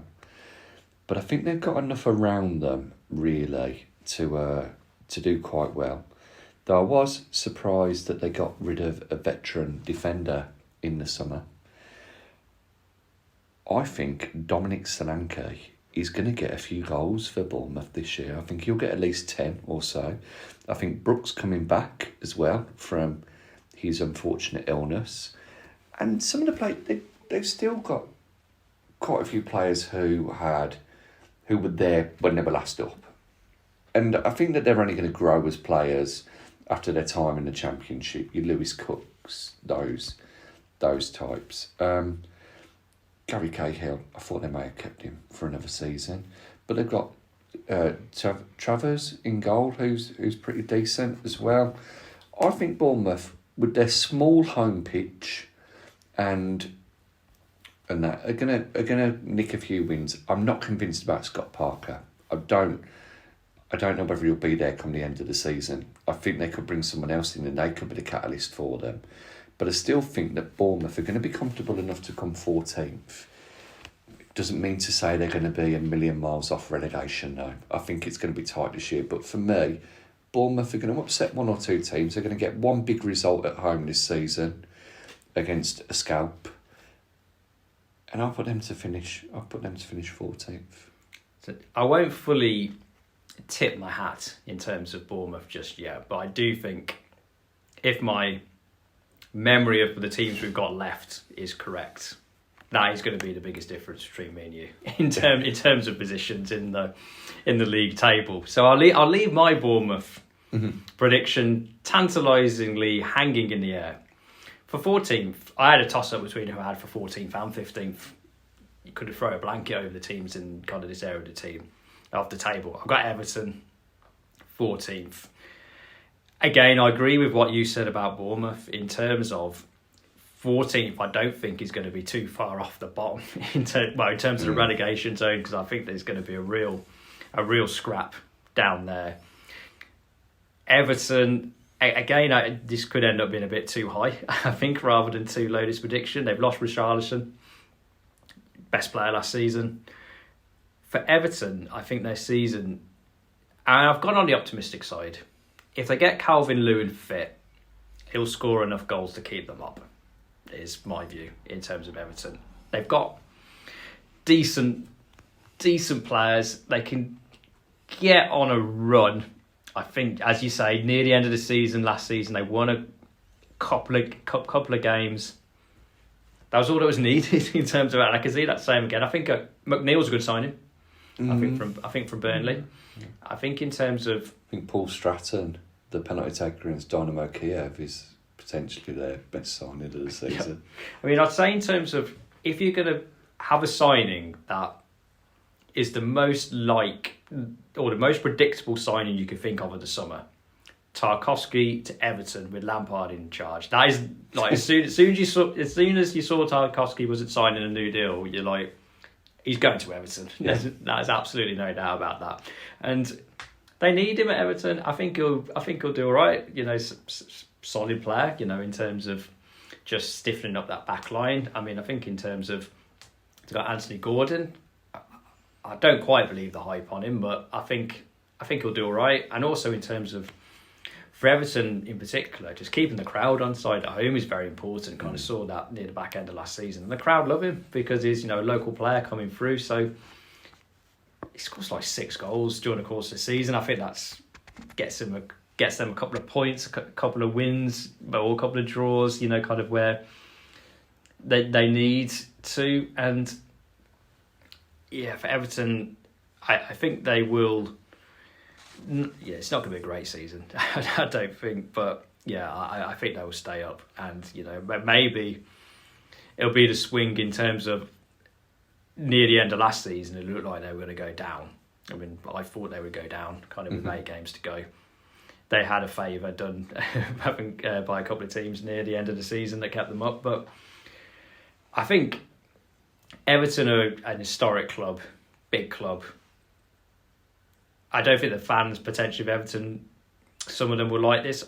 I think 14th is a good result kind of for them this season. They've spent so much money, and I think if you looked in terms of amount of money spent versus quality of the team, they are the bottom of that particular metric. They've spent, I think they're like the 3rd biggest spenders in like Europe over the last like 5 years or something ridiculous, and you can't tell it kind of from that team. But if Calvert-Lewin's fit, they'll be okay. If they don't like you, they're going to like me less. Because I've got Everton 1 place below. Okay, I mean, I could have had them 15th with me, a toss-up. I think, like you, Dominic Calvert-Lewin, fit and raring to go and getting more than 2 goals this season. I think he's the difference between them really being in the bottom 3 all season and staying up. I don't think they slip into the bottom 3 for too long this year, though they're still in that relegation battle. The thing with Everton is they've got a lot of players who are underachieving. And you think before last season, Everton have got a very good squad. They've got a lot of good players there. They've got the likes of Godfrey, who's not a bad signing. You know, when they brought him in, he could get into a lot of better Premier League teams. You know, Fofana left, ideal person at Leicester. Same with Holgate. Pickford, not a Premier League goalkeeper, international goalkeeper. No. If he can replicate his form, great. They've got the likes of Andre Gomez, who before his injury was a nice, silky, smoothie player and could do the same again. Is he the right player for Everton? Doesn't look like Lampard rates him. No. I mean, he obviously rates Anthony Gordon, as you mentioned, and Anthony Gordon's decent. He could be one of the top players for him, and because of that, Newcastle could come sniffing round with big money bids. He could be the type of player that, again, Leicester look after if Maddison goes. Damari Gray and Townsend, they're not as good as people make them out to be. They're, I mean, it was in terms okay. of Everton had no money. They got them both for $1.5 million combined. And they did it all right. Yeah, for really. that you can't really argue. You know, all of that. Damari Gray, for his great start to the season, really dropped off. I think the team did, Yeah. kind of really. They did. You know, they've got a lot of players there as well who need replacing. When you think of Davis, he probably needs replacing now. But Everton, yeah, they're in 15th for me. You know, I mean, in terms of, I had Brighton 15th. You know, in terms of, I mentioned when we were talking about where you had Brighton slightly higher up the table, just the feeling that goals perhaps a little difficult to come by. I think, you know, in terms of where they came last season after a good finish, thinking, if you're looking for progress, you're looking for Europe, and I don't think they're going to get to Europe. So in terms of, you might have a little bit of a natural drop off if you aren't in that European contention. But yeah, I mean, as I said, I think they're going to be comfortably safe in terms of the Premier League, not troubling that relegation zone. And speaking of teams troubling the relegation zone, that brings us to 16th to 20th. Yep. In terms of the Twitterverse, the Trinityverse, what are they saying in terms of that bottom 5? They're saying Brentford. Yep. They're saying Leeds. And Okay. they're saying Forest, Fulham, Bournemouth. Okay. All to go down. Now, I haven't asked them about promotion, but I will ask you about promotion. Never, since the relegation from the Premier League has been 3 teams, and probably before that as well, have the 3 teams that have gone down come back up straight away, first time of asking. It's never happened. Will it happen this year? From the Championship? From the Championship? I don't think so. But you see, in terms of the teams which went down last season, you can make a good point in terms of why all 3 of them could come automatically back up. I mean, Burnley, in terms of they've got a different direction with Company in charge, and at time of recording, we've seen their first game of the season against Huddersfield. First half looked very, very good. Won the game. Will that be able to be replicated during the rest of the season? Time will tell. But they're going to be feeling fairly confident about themselves. Norwich, because I think it's written into the Championship bylaws that Norwich always get promoted from the Championship when they get relegated, and they've kept a lot of their big players, so I think they will fancy them chances. Football Conspiracy on Twitter says that Norwich and Fulham are the same team. They just swap shirts every year so they can stay in the Premier League. Yeah, share the costs. I mean, you can see that. I could see in terms of Watford, if they keep Sarr and Dennis, then they're too good for the Championship. The question is going to be whether they do want to stay, and if they are kind of kept there against their will, whether they are going to be as effective. So I'm going to say 2. 2 out of the 3 will go up from the Championship, and I think it is very much it's difficult to pick. I think this year I'm going to go Burnley, Norwich, and a wild card. Not so really that wild, but it is wilder because I've gone for Middlesbrough. No, you haven't. I think Middlesbrough. I think a playoff shout. They ended the season very well last season. They're there, but I mean, I think in terms of the Championship always throws up surprises. I mean, I think in terms of surprise teams, I think could make a run at the playoffs.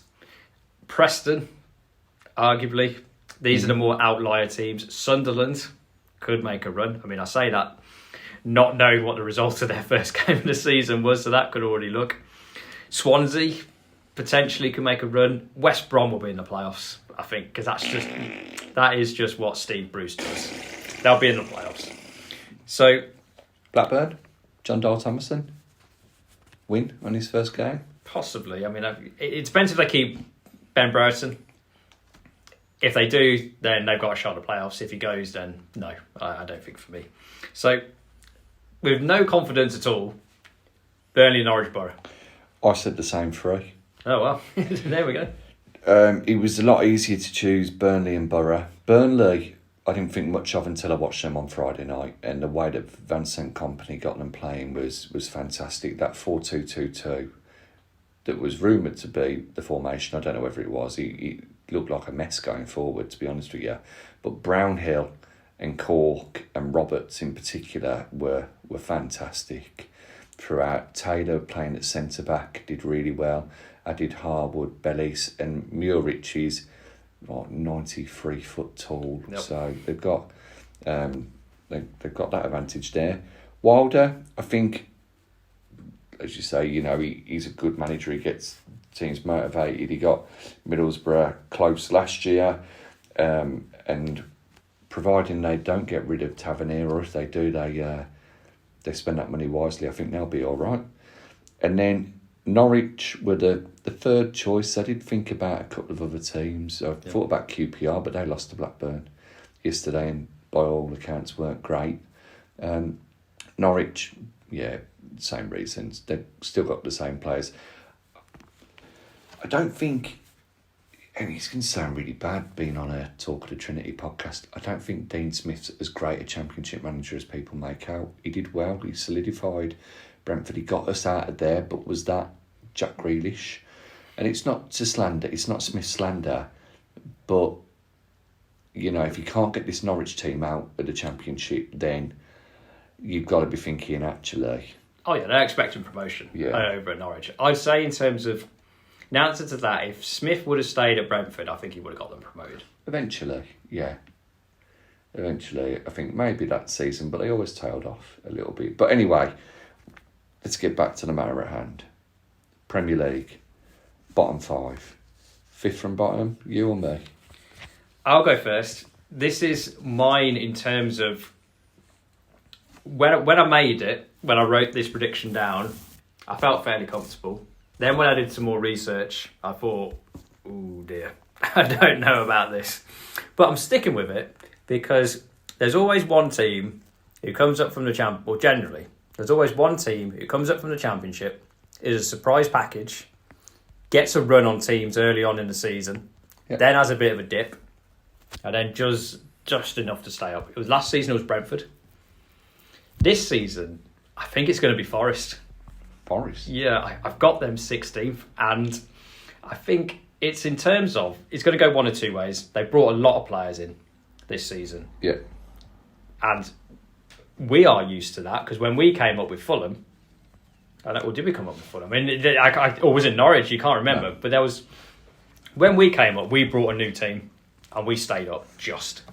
When Fulham came up, they brought a new team and they went down. So it's a coin flip. You know, we stayed up with a low points total, so it could have failed for us as well. The greatest relegation avoidance in the Premier League era, or in the modern Premier League era? For Villa, it's up there. I mean, I'd put it above West Brom's because we actually won some games kind of near the end of the season. But I think for Forest, I think they've got a very good manager. In Cooper. I think he has done a great job. Getting Forest promoted last season was a fantastic achievement. Especially after those first few games. Yeah, I mean, Houghton in charge, I think they were bottom. I think they lost the first 7 games of the season, and you're like, absolutely no chance. But they've done the smart moves, generally speaking, because there is one major caveat, which is coming up here. They've done the thing that you do in terms of buying some good players from the Championship. Better players from the Championship. They brought a few players from Huddersfield to come in. They've had to go and buy players from abroad in terms of from what you may call slightly under the radar teams, who the bigger boys aren't sniffing around, but they got the business done. Although I think in terms of they got Omar Richards from Bayern Munich, I think that's a good signing. In terms of that, have they made the most high profile transfer of the summer, or one of them? This is where my caveat is coming, because we've been talking about the top transfers as we've been going along. I think they've made one of the worst. Yeah. In Jesse Lingard. I think in terms of... I've heard some rumours, and I don't know if this is true. I don't think it is true. But regardless of whether the figure is correct, there's rumours saying he's been quoted like paying 200 grand a week. I don't think that's happening. But the reality is, I think he's been paid a lot of money to go and play for Forest. And I've never met Jesse Lingard, so I could be completely wrong. He doesn't strike me as somebody who, when he was coming up to the end of his Man United contract, calling up his agent, going, okay, doesn't look like United are going to keep me. Go and see if these teams are interested, because I'll be interested in them. Forest aren't on that list. I do think it is an element of and they've done similar to Villa what we did. I mean, for example, we threw at the time what we thought was a bit too much for Target, but it was like, we needed him because we needed a left back, and we got our money back generally, so I was okay. Forest have had to do that in terms of Nico Williams, for example, from Liverpool. I don't think he's worth 16 million, what they paid for him, but it's getting some Premier League experience in there. Yeah. Lingard, he seems to be just everything against what Forest have been, in terms of, trying to build that team, those good, young, hungry players. Just seems, I mean, I could be completely wrong about it. I mean, maybe because the experience he had last season at United, not playing and kind of been thrown out, about you got upset that he wasn't brought off the bench, to say goodbye to the fans at the end of the season. Is the motivation still going to be there at Forest? I think it's my concern in Lingard, because in terms of when he was at West Ham the previous season on loan, on absolute fire, talk of, a move away from United back to West Ham, maybe some other teams round about Europe. I'm not convinced about Lingard. I can see him being ushered kind of out the door, kind of near the end of the season, abroad, perhaps somebody taking their money, giving them, some of their money back in terms of those transfers. So I think that's not a great signing, to be honest. But yeah, I just think in terms of, because they haven't been in the league for a long time, because the team is different, because they've got that belief in the manager, I think they'll catch a few teams cold, and then they will scramble home at the end of the season. So I can see that one being wrong, but I'm optimistic. I got them 16th. Okay. Speaking of teams scrambling home and whatnot, my team who comes 16th isn't Forest. No. As much as I like their name, they don't have enough R's in it. My team, and the reasoning for this is because they share goals around the team. Did a bit of research. And whilst their main man only got 2 or 3 last year because of a lot of injuries to himself, There were other players who were getting 8, 7, 6 goals, and they had enough of them to get goals for them. They've shored up a bit more defensively, though they probably have lost their 2 greatest players of last year. Leeds United. Rafinha has gone. Calvin Phillips has gone. They kept Bamford, I think, mainly because of injuries last year. Jack Harrison chipped in with 8 goals last season. Daniel James got 6 or 7 goals last season, though most of them came against us in one game. They brought in a couple of players. The most notable one, probably Mark Rocker from Bayern Munich. Brought a few players in from Germany, no surprise, after Jesse Marsch previously managing there. They have raided Red Bull Salzburg. Yeah, exactly. They've got that Melier, the goalkeeper. He's a good goalie. I think there was a lot of pressure put on him when he could be the youngest goalie ever to keep 50 clean sheets in the Premier League. Doesn't keep another one from them, from what I can remember.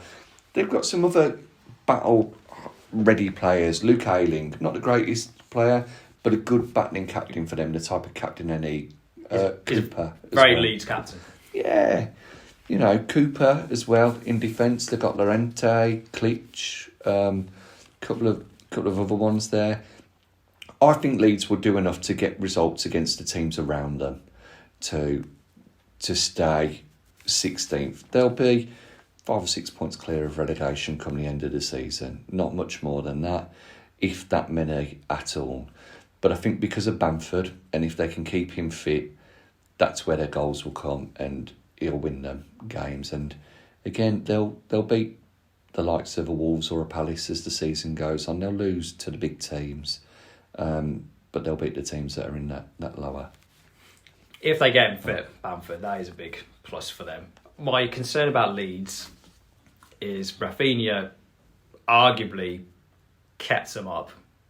Yeah. It's similar to Grealish at Villa in that first season. He was the main I think focus. I think it was 10 or 12 goals he got last year, so it wasn't an amazing number. It wasn't necessarily just the goals. It was just in terms of his all-round influence on that team, creating the space for other players, as you mentioned, to chip in with their respective targets. Now he's gone. I think that's a massive loss. Phillips, they struggled without him in the team. Mm-hmm.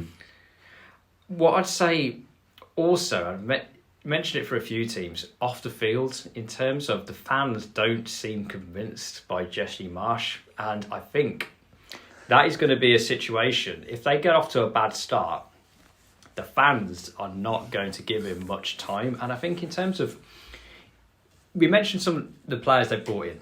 If you list the players, Brendan Aronson come in 25 million, thereabouts, from Red Bull Salzburg.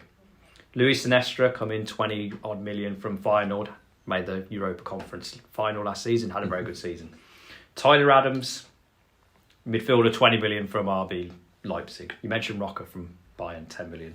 Christensen, fullback from Red Bull Salzburg, 10 million again.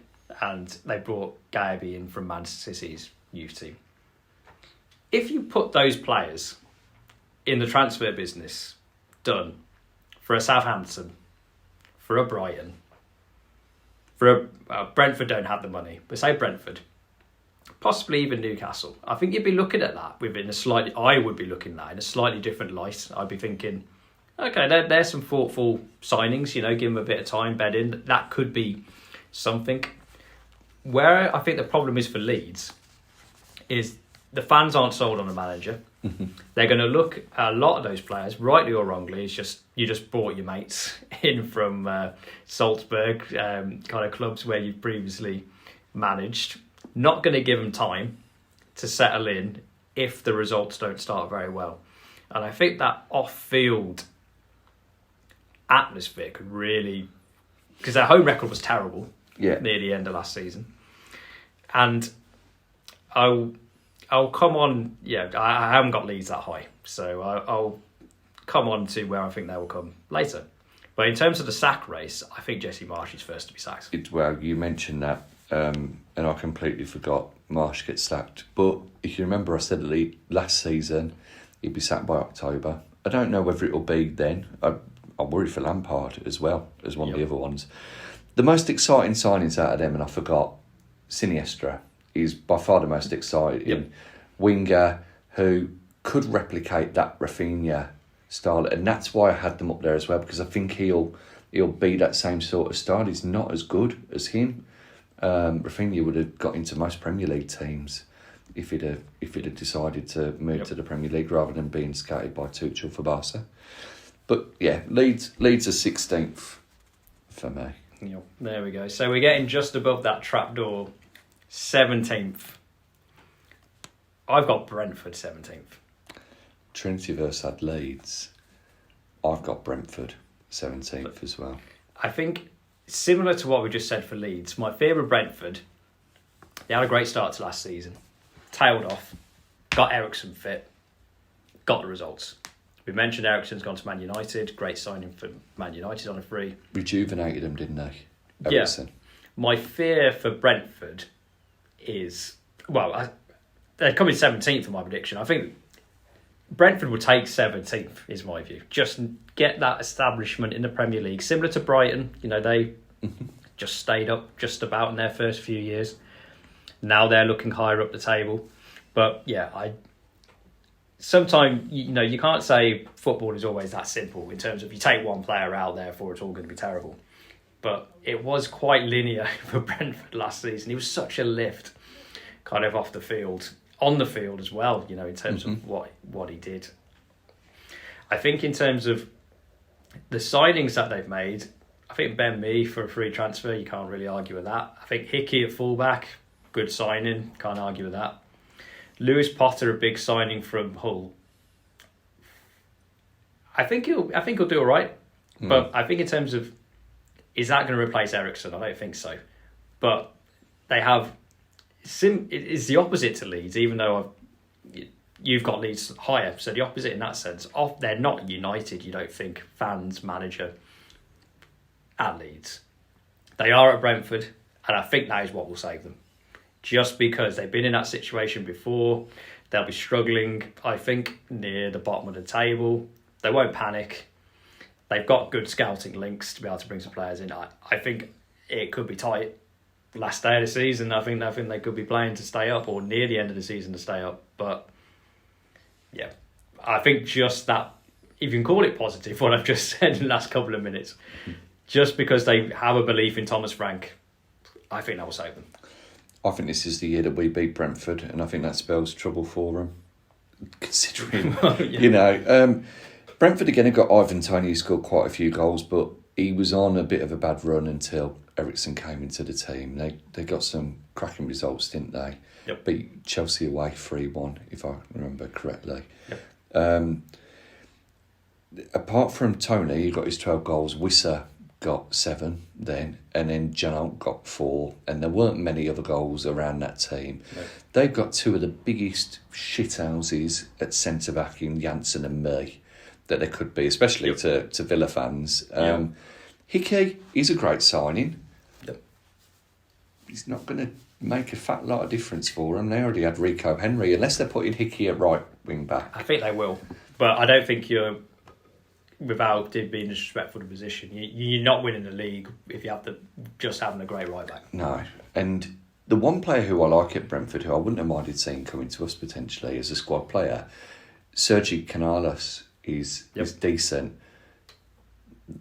Brentford just don't excite me like they used to. I don't think enough of them to see them troubling higher up the league, and I think they will struggle. And yeah, it'll be 1 or 2 points that keeps them above that dotted, well, not even a dotted line, is it? The relegation line, it's a thick.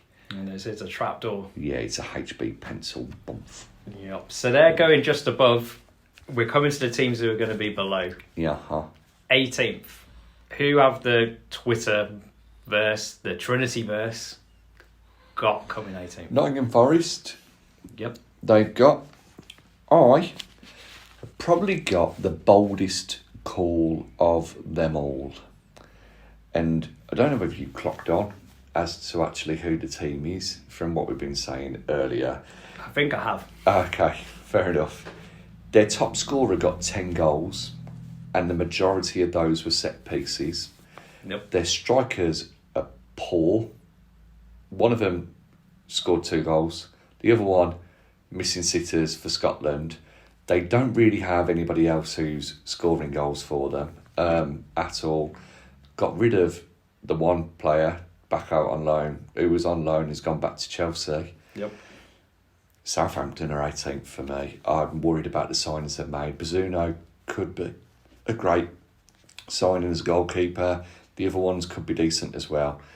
I don't even know who's going to beat them 9-0 this season. But I think it's time that Southampton drop down. I think Hasenhüttl will potentially get sacked right towards the end of the season, which would be too late. They just don't have enough about them. And if Ward-Prowse gets injured, they're done for. I don't think Joe Aribo will do enough. He's played for Charlton and he's played for Rangers. And yeah, he's played in big European competitions. Yep, scored in the final of the Europa League. But they're not the same speed as the Premier League. It's not the week in, week out of coming up against the likes of De Bruyne, Rodri, Henderson, Bentancur, some of the best holding midfielders that there are in the world every week.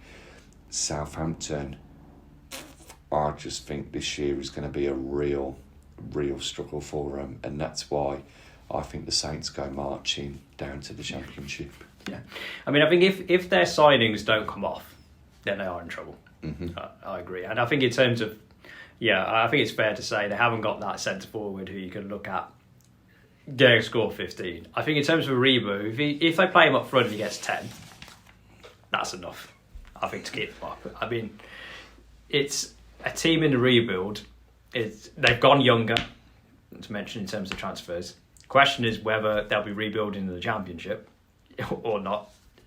Yeah, I mean, I think you can make a case for a few established Premier League teams perhaps troubling that bottom three. And yeah, I mean, I wouldn't be massively shocked, surprised if Southampton are 18th.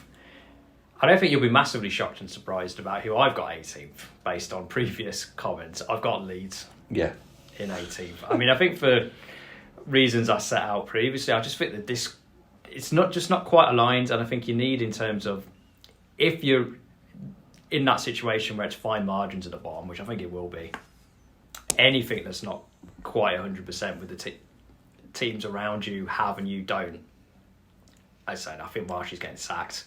I think they'll try and tear up the team again, kind of after they've sacked him. Yeah, I can see it being a mess for Leeds. I had Leeds in my bottom three at one point, but then I did that little bit of research into goals and whatnot, and Southampton ended up slipping in. I'm not surprised that you got Leeds down there. The Trinity verse have got Fulham in 19th. Yep. I've got Fulham in 19th. I've got Fulham in 19th. There we go. Fulham in 19th. Mitrovic, will he finally get goals in the Premier League? Something that has been a big black mark on his goal scoring record over recent seasons. Phenomenal amount of goals last year for Fulham in the Championship, but over 40 goals. He's a mean beast of a striker, and maybe if he played for another team that could cross the ball in and get it to him. Southampton. Can you imagine him on the end of some James Ward-Prowse crosses? Oh, yeah, potentially. But, playing for one of those other teams further up the league, imagine him and Malpoy up front for Brighton. You wouldn't want to play against them two, would you? That'd be a handful. Imagine him versus Brentford with me and Janssen in defence. Mitrovic, I don't think he will score enough goals. I think he could push on towards 10. Yep. But I think that they will let a lot of goals in at Fulham. Marco Silva, I like him as a manager, but they don't have the quality, really. They haven't made any signings that inspire you. Like tossing Ariabaro, not a bad centre-back, could have a good year and could maybe fashion a move to a Leicester or a Palace going forward. Joe Bryan's still there at left-back and that. But Carvajal... Cavallero. Carvajal's gone to Liverpool, hasn't he? Cavallero could be somebody who can take games to teams and cause problems against a Villa or a Newcastle every now and again. But do Leeds have Fulham? Yeah, it's just not looking great for him. is it really? I think, as we've all said, they're second from bottom. Yeah, I mean, I think in terms of Fulham, I agree with you. I think Mitrovic has his best season in the Premier League. It's not enough. Signings, I don't think they've done enough. I think Polina's a good signing in centre midfield, but Pereira, 10 million from United, no. I don't think that type of signing is keeping you in the Premier League. Carvalho is a miss. He's always going to, that's a take what they could get, unfortunately, for him going to Liverpool. But you mentioned the defence. I agree. I mean, at time recording, they've been linked with Leno all summer. Hasn't come in. I think he would be an upgrade. Why would he want to join him? Well, he's not going to get a game at Arsenal, is he? And no. You can say in terms of, because Fulham are charging fans £1,000 a ticket just to go and watch the Ball Boys train, that there's going to be the wages available to pay Leno. But no, I think defensively, they're too short. Well, not literally too short, but in terms of their numbers, they're too quality, too short. All agreed on 19th. Yep. So, if maths works out correctly for me, you've got Bournemouth in 20th, as have the Trinityverse. I have got Nottingham Forest in 20th. Nottingham Forest for me are going to finish 20th because they haven't brought in any good enough players to help them push on. They've had two of their players who helped the charge for promotion towards the end of last season leave, in regards to Jed Spence and Keenan Davis, who could end up back at Forest. James Garner's also going to be a big miss for them. Well, and Bryce Samba, the hero in the playoffs, has gone now. Dean Henderson, good signing. I think that's a good enough replacement for the goalie. Definitely, but does he have the defence in front of him? Do the defence have the midfield in front of him? And do the midfield, can they provide the supply line to Awanayi? Is he up front to get goals? They brought in a lot of players who are unproven in that Premier League. Yep. As we did. It worked out for us because of Project Restart. It's not big. It's not. Yep. I think that's a fair point to make. 3 months of no football, watching to see what we could do better. Even started again. We were poor. Yeah, even then it took us a bit of time. And then the Egyptian prince rescued us towards the end of the season. Forest, you sort of feel, may have been better off buying a few players who were sort of not scrappy, but close to the exit door at Premier League clubs. A Trezeguet, for example. Or just an El Ghazi. Lingard, I agree completely with you about the Lingard signing. I don't think he sees much football after Qatar. I just don't see what he's going to do for them, and I wouldn't be surprised if he signed a contract for another team come January. It really feels like Simon Jordan was quite correct on TalkSport. He's a TikToker now. He's gone there for the money. What does he have to prove? He does have stuff to prove. Yep. He'd been better off going to West Ham and not holding them over a barrel. Yep. Or going abroad somewhere. Going to La Liga would have suited Lingard. The Eredivisie, he'd have been a top player over there. But Forest, as great as their home crowd's going to be and as much noise as they're going to get, and the fans are going to stick with them, and I hope Cooper keeps his job. And I hope that they prove me wrong and they stay up. Any of them, they can stay up, just not at the detriment of us. I just think Forest are going to be far too weak. And it's a shame because from Bournemouth down in mine, 14th down, any of those could be in the bottom three. Relegate all 7 of them and bring up a new batch. Yeah, let's get that recipe going. I mean, I agree with what, you can't disagree with what you said about Forest. I mean, with my optimistic streak was having them higher. In terms of Forest, their start of the season, Newcastle away. They don't even have a sponsor on the shirt. Relegate now. Let's get them done. Don't even bother talking about the football. But I'll carry on in terms of they have Newcastle away, West Ham at home, Everton away, Spurs at home and Man City away. That's the first 5. I think you can Your worst case scenario, you can see a situation where they lose a lot. Yeah. Best case scenario, my one coming 16th, is they get 4 to 7 absolutely dreamland. They get 4 out of that. They're beating Everton then, and they're getting a draw against Newcastle. Yeah, or because I don't like Newcastle, they go and beat Newcastle first day. But yeah, I mean, in terms of the first 3 games, if they get 4 or 5 points, that's the type of return that they're going to need during the course of the season. 5 points, 5 games, that point per game ratio, that keeps you up just, generally speaking, most of the time. If the first month of the season, we'll be looking to see whether my prediction was wildly over optimistic or yours was pessimistic. But yeah, I'd say on paper, if you're looking on paper, they have one of the worst 2 sides on paper. I think what you said about Lingard as well being the flop of the season in regards to new signings is spot on. I mentioned there in terms of a team with one of the worst 2 in the league in terms of on paper. Go to my team, who I've got bottom, who are in that category. I got Bournemouth bottom. Mm-hmm. Similar to the Villa-verse, the Trinity-verse on there. Villa-verse? Oh, it's changing. You know, it's evolving, like the universe.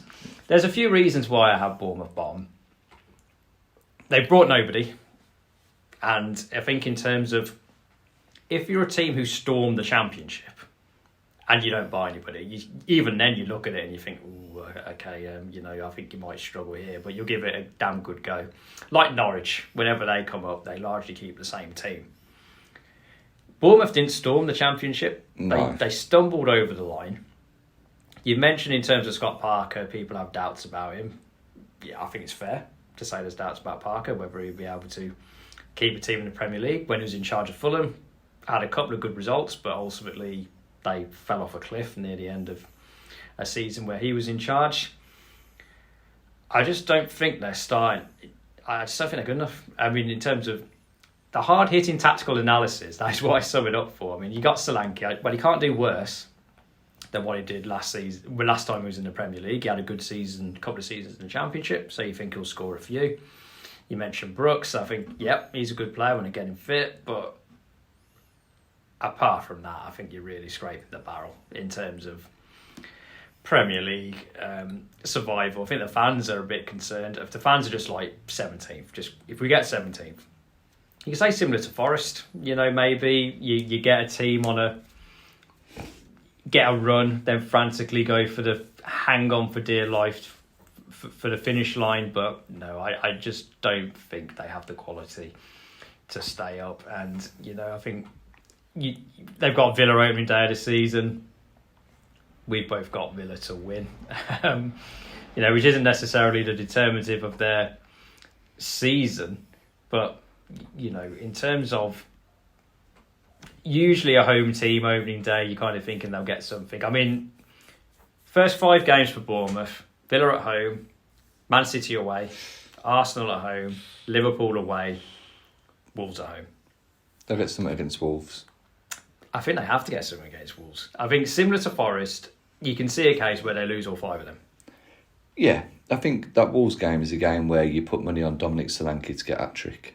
I think that's 3 of his 10 goals. Yeah, I mean, I think they have to get something out of that game, really, to have that early evidence that I think you would need to think they're going to stay up. But as you said, you could throw a towel over like 6-7 teams at the bottom, and it's going to be tight for the first half of the season at that bottom. Anybody could potentially be drifting in and out. But yeah, I got Bournemouth there at the bottom, unfortunately, for Bournemouth fans. But we will have to wait and see. But for more positive, you could say predictions. It's not just the Premier League going on. There's the Cups. Yeah. FA Cup, League Cup. League Cup's the first trophy of the season. Who is, and the wilder speculation we're going into now, but we're going to do it. We're going to throw it in there. Who you got your eye on for the League Cup? And it's hi-ho, Aston Villa. I think, do you know what? I'm genuinely optimistic that for the first time in a while, I think Gerrard's going to take the Cup seriously.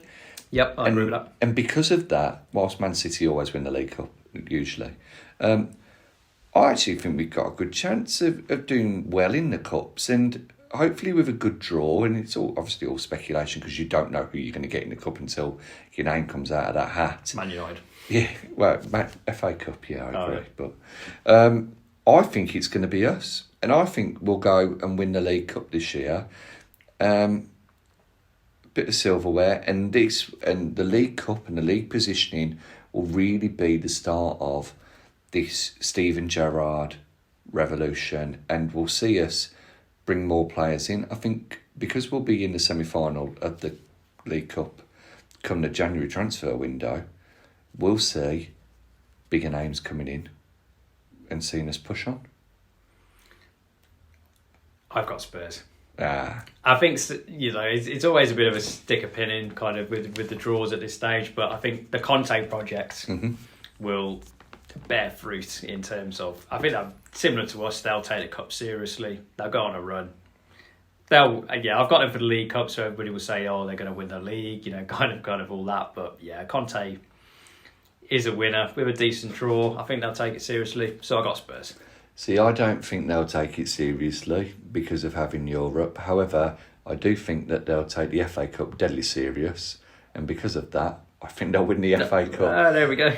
Some trophies for Spurs after all. They've just pipped Arsenal to it for me because I think Arteta will want to stamp, his mark on Arsenal, especially after Wenger doing so well for them. He obviously wants to bring a new style of play, winning the fans round as well. But yeah, for all the reasons you've said, Conte lifts the cup. For me, the FA Cup, I've kept it in London. I've gone for Chelsea. Because generally it appears to be the rule that when Chelsea don't do very well in the league, they always win a trophy. Wow, yeah. So, I've got them lifting the FA Cup and they have a decent record in it. But, I think bringing it to Villa, I think we will take both cups seriously. And with a good draw, which doesn't involve Man United in the third round, you never know. But, I don't think we'll be a team playing the reserves. And, it builds momentum, builds confidence in the team and in the fan base. And, that can't be underestimated for a team like Villa in a project. He's said on many occasions, hasn't he, that he wants all the players to play a lot of games because he wants to do well in the Cups. And I have full faith in Steven Gerrard doing that, and I'd like us to get to at least the quarters of the FA Cup. I'd like us to win it, but I'd like us to get to at least the quarterfinals of that as well. Quarterfinals of both cups will be decent for a change. Yep. But yeah, those are our Premier League predictions, and we'll see who's where come the end of the season. Yeah, we have worked our way to the end of our bumper Premier League prediction episode. If you're a fan of another club, listening to what we said about your club, agreeing, not agreeing, let us know. We're always looking to get fans of opposition clubs on the show, so if you fancy coming on during the course of the season, give us a shout and we will consider it because we are benevolent gods. No, in terms of, we dipped our toe into the Premier League waters, evidently other fans of those clubs who watch on a week-to-week basis, always interested to hear their insight. Always interested to hear the Villa fans' insight as well. You can check us out on our Talk of the Trinity Twitter page at Talk Trinity, whereby you can regale yourself in all Villa news, previews, polls, reviews, anything else we think about. You can check out our previous episodes on our YouTube channel, Talk of the Trinity, or our audio provider. If you've got a long journey and you just want our smooth, dulcet tones to ease it through, you can check us out on Spotify, Apple, Google, some other ones probably, no doubt that I have missed. Deezer, Stitcher. Yeah, we're popping up in more places than Danny Ings in the 6-yard box. There we go. We brought it back, full circle. So before I pass you back to Mr. Trinity for his final thoughts, thank you very much for listening. Look forward to reviewing these predictions later on in the season to see how right or wrong we are, but hope you enjoyed it in the meantime.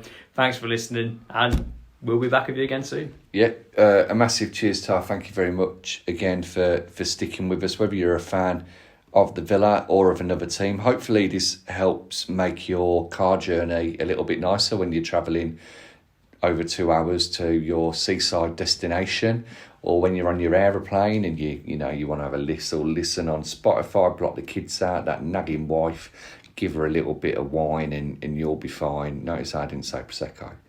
Notice how I didn't say that. And if the kids are playing up and whatnot, do you know what? They're not going to be listening anyway. They're on their phones in the back of the car, so just stick us on. You'll be all right.